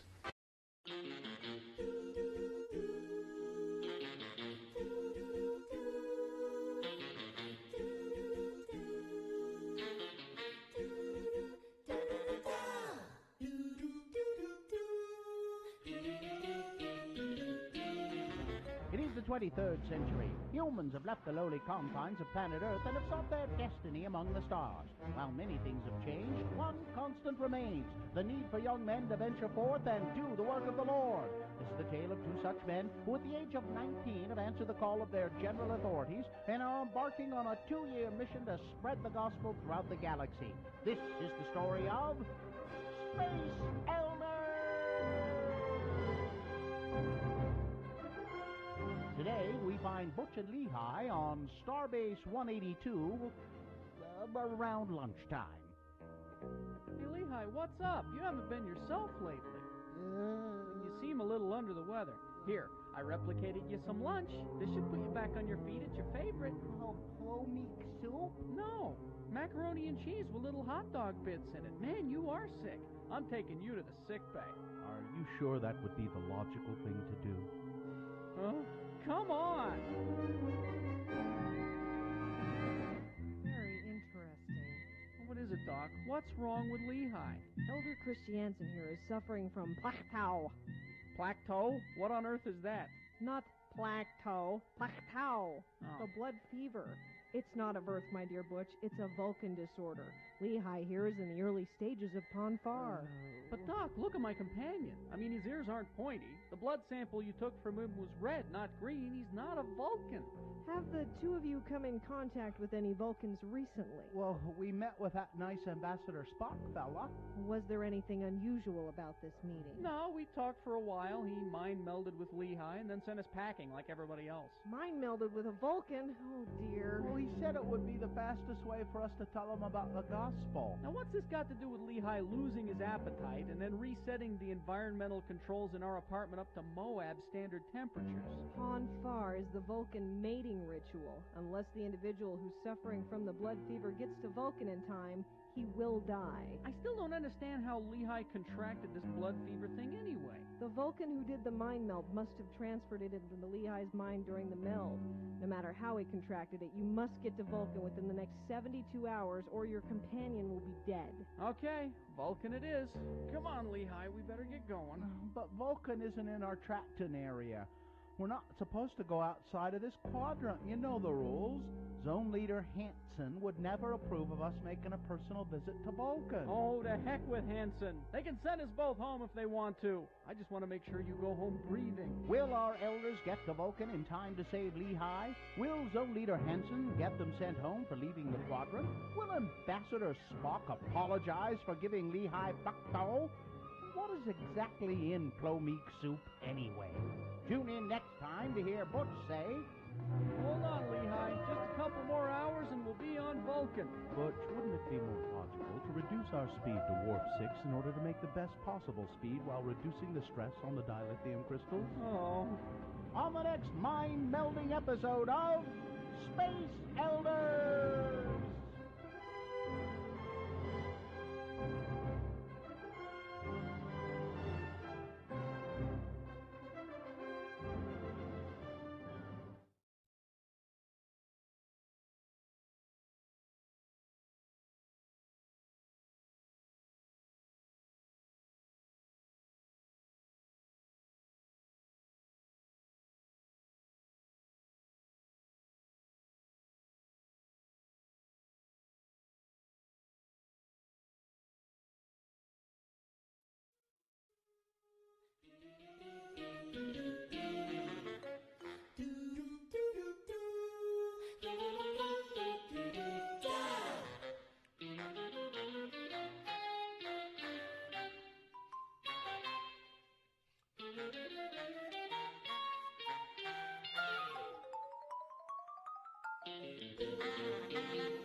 All right, 9:50 right now. And, yeah, okay, well, before we can crawl toward the exits, we need to award, well, not we, Dave needs to award Boner of the Week. I'm not crawling toward the exit today. I'm going to scamper toward the exit. Hi, Dave. Hi. How are you? Fine. Well, ahoy, hoy. Ahoy, hoy. You usually start with that, Dave. Ahoy, hoy. There we go. Hey, Dave, how are you? And is your mother fine, Dave? Yeah, she's fine. Okay, good. It's good to know. You're ready for selecting the Boner of the Week. Yes. Now, have you consulted with your mother about this at all? Does she have any input? No. No. Okay. She don't care. Is she listening right now, do you think? She's listening, Bobby. Yeah, it's Irma, right? Irma, yeah. Yeah, hi, good morning, Irma. You should be very proud of your boy. All right. She is. Here we go. Dave is going to select, using his infinite wisdom, the Boner of the Week. Number 1 from Monday. Come on. Can't we just wise up, people? This was Zion National Park vandalism, painting big blue squares on beautiful red sandstone. I just don't know. Boner candidate number 2, the Aryan Nation will rule all. This is a white supremacist film slapping a female bartender in the face in a display of sickening anger at a Florida restaurant. He had a big swastika tattooed on his chest and kept yelling, I've killed N-words, and Trump will call Trump, he'll save me. And it was just awful. Boner candidate number 3 from Wednesday. Well, they look pretty dangerous.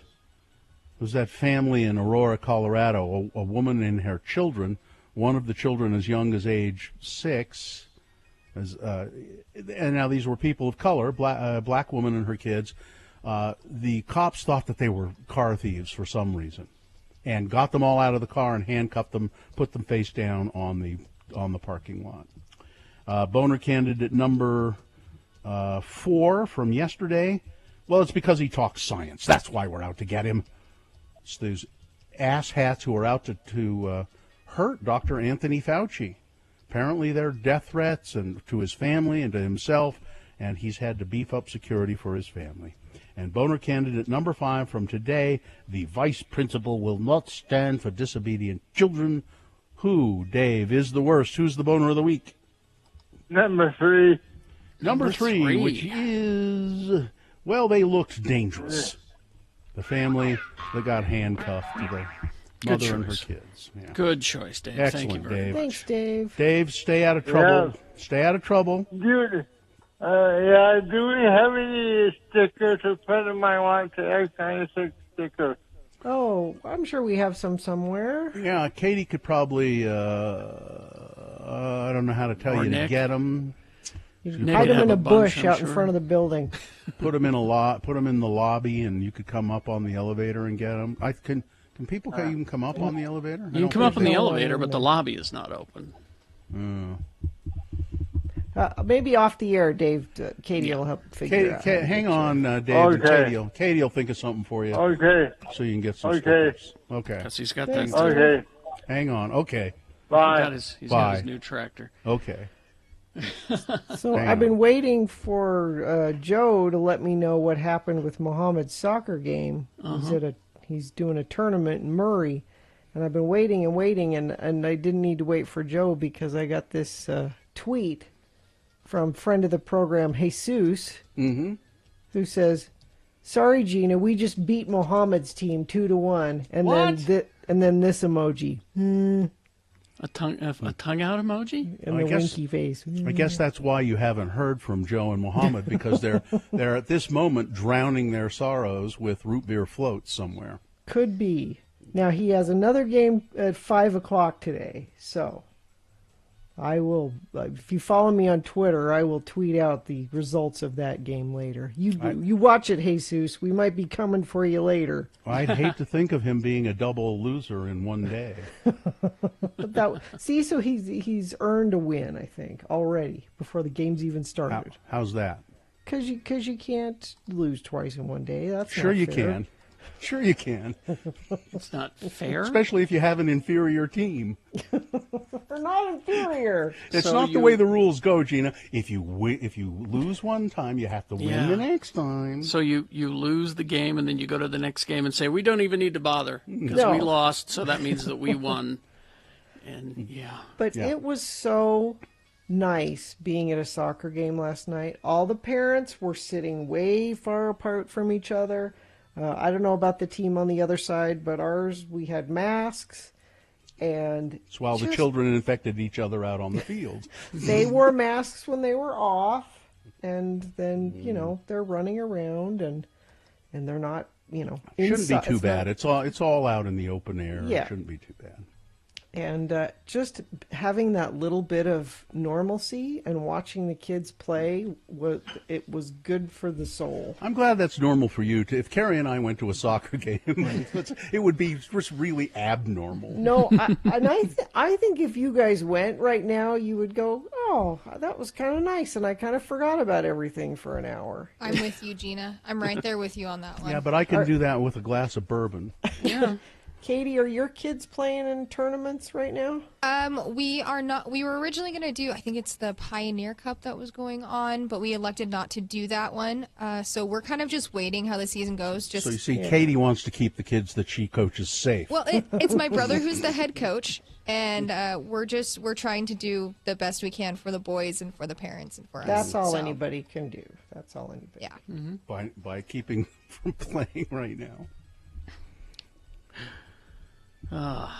Should we record a... Oh, no, we don't do it. We don't do a promo today. We're just... not for the weekend. Just done. I'm going to have a jolly time. I'm going to talk about Wade Taylor about getting my affairs in order. Are you a school teacher? He's a school teacher. That's why he needs to get his affairs in order. No, about getting the I's dotted and the T's crossed. What do I get? Where do I show up in? Where do you show up in the family will? I want to know what I get. What you get is part of the will is if you feel that you've been slighted, go ask Gina for something. That's what it says in my will. Getting anything? If you feel Gina, slighted, is there anything here that you would like? Out of all your things. Because Wade taught me that I can change that list day by day. If many things. Yeah, if somebody pisses me off, I can take them out of my will that day if I want to. He showed me how to do that. So is there anything that you'd like? Well, maybe you haven't talked about your poster today. Is that Richard Lewis? No, it's I got that at Movie Buffs. It was featuring the best of John Belushi.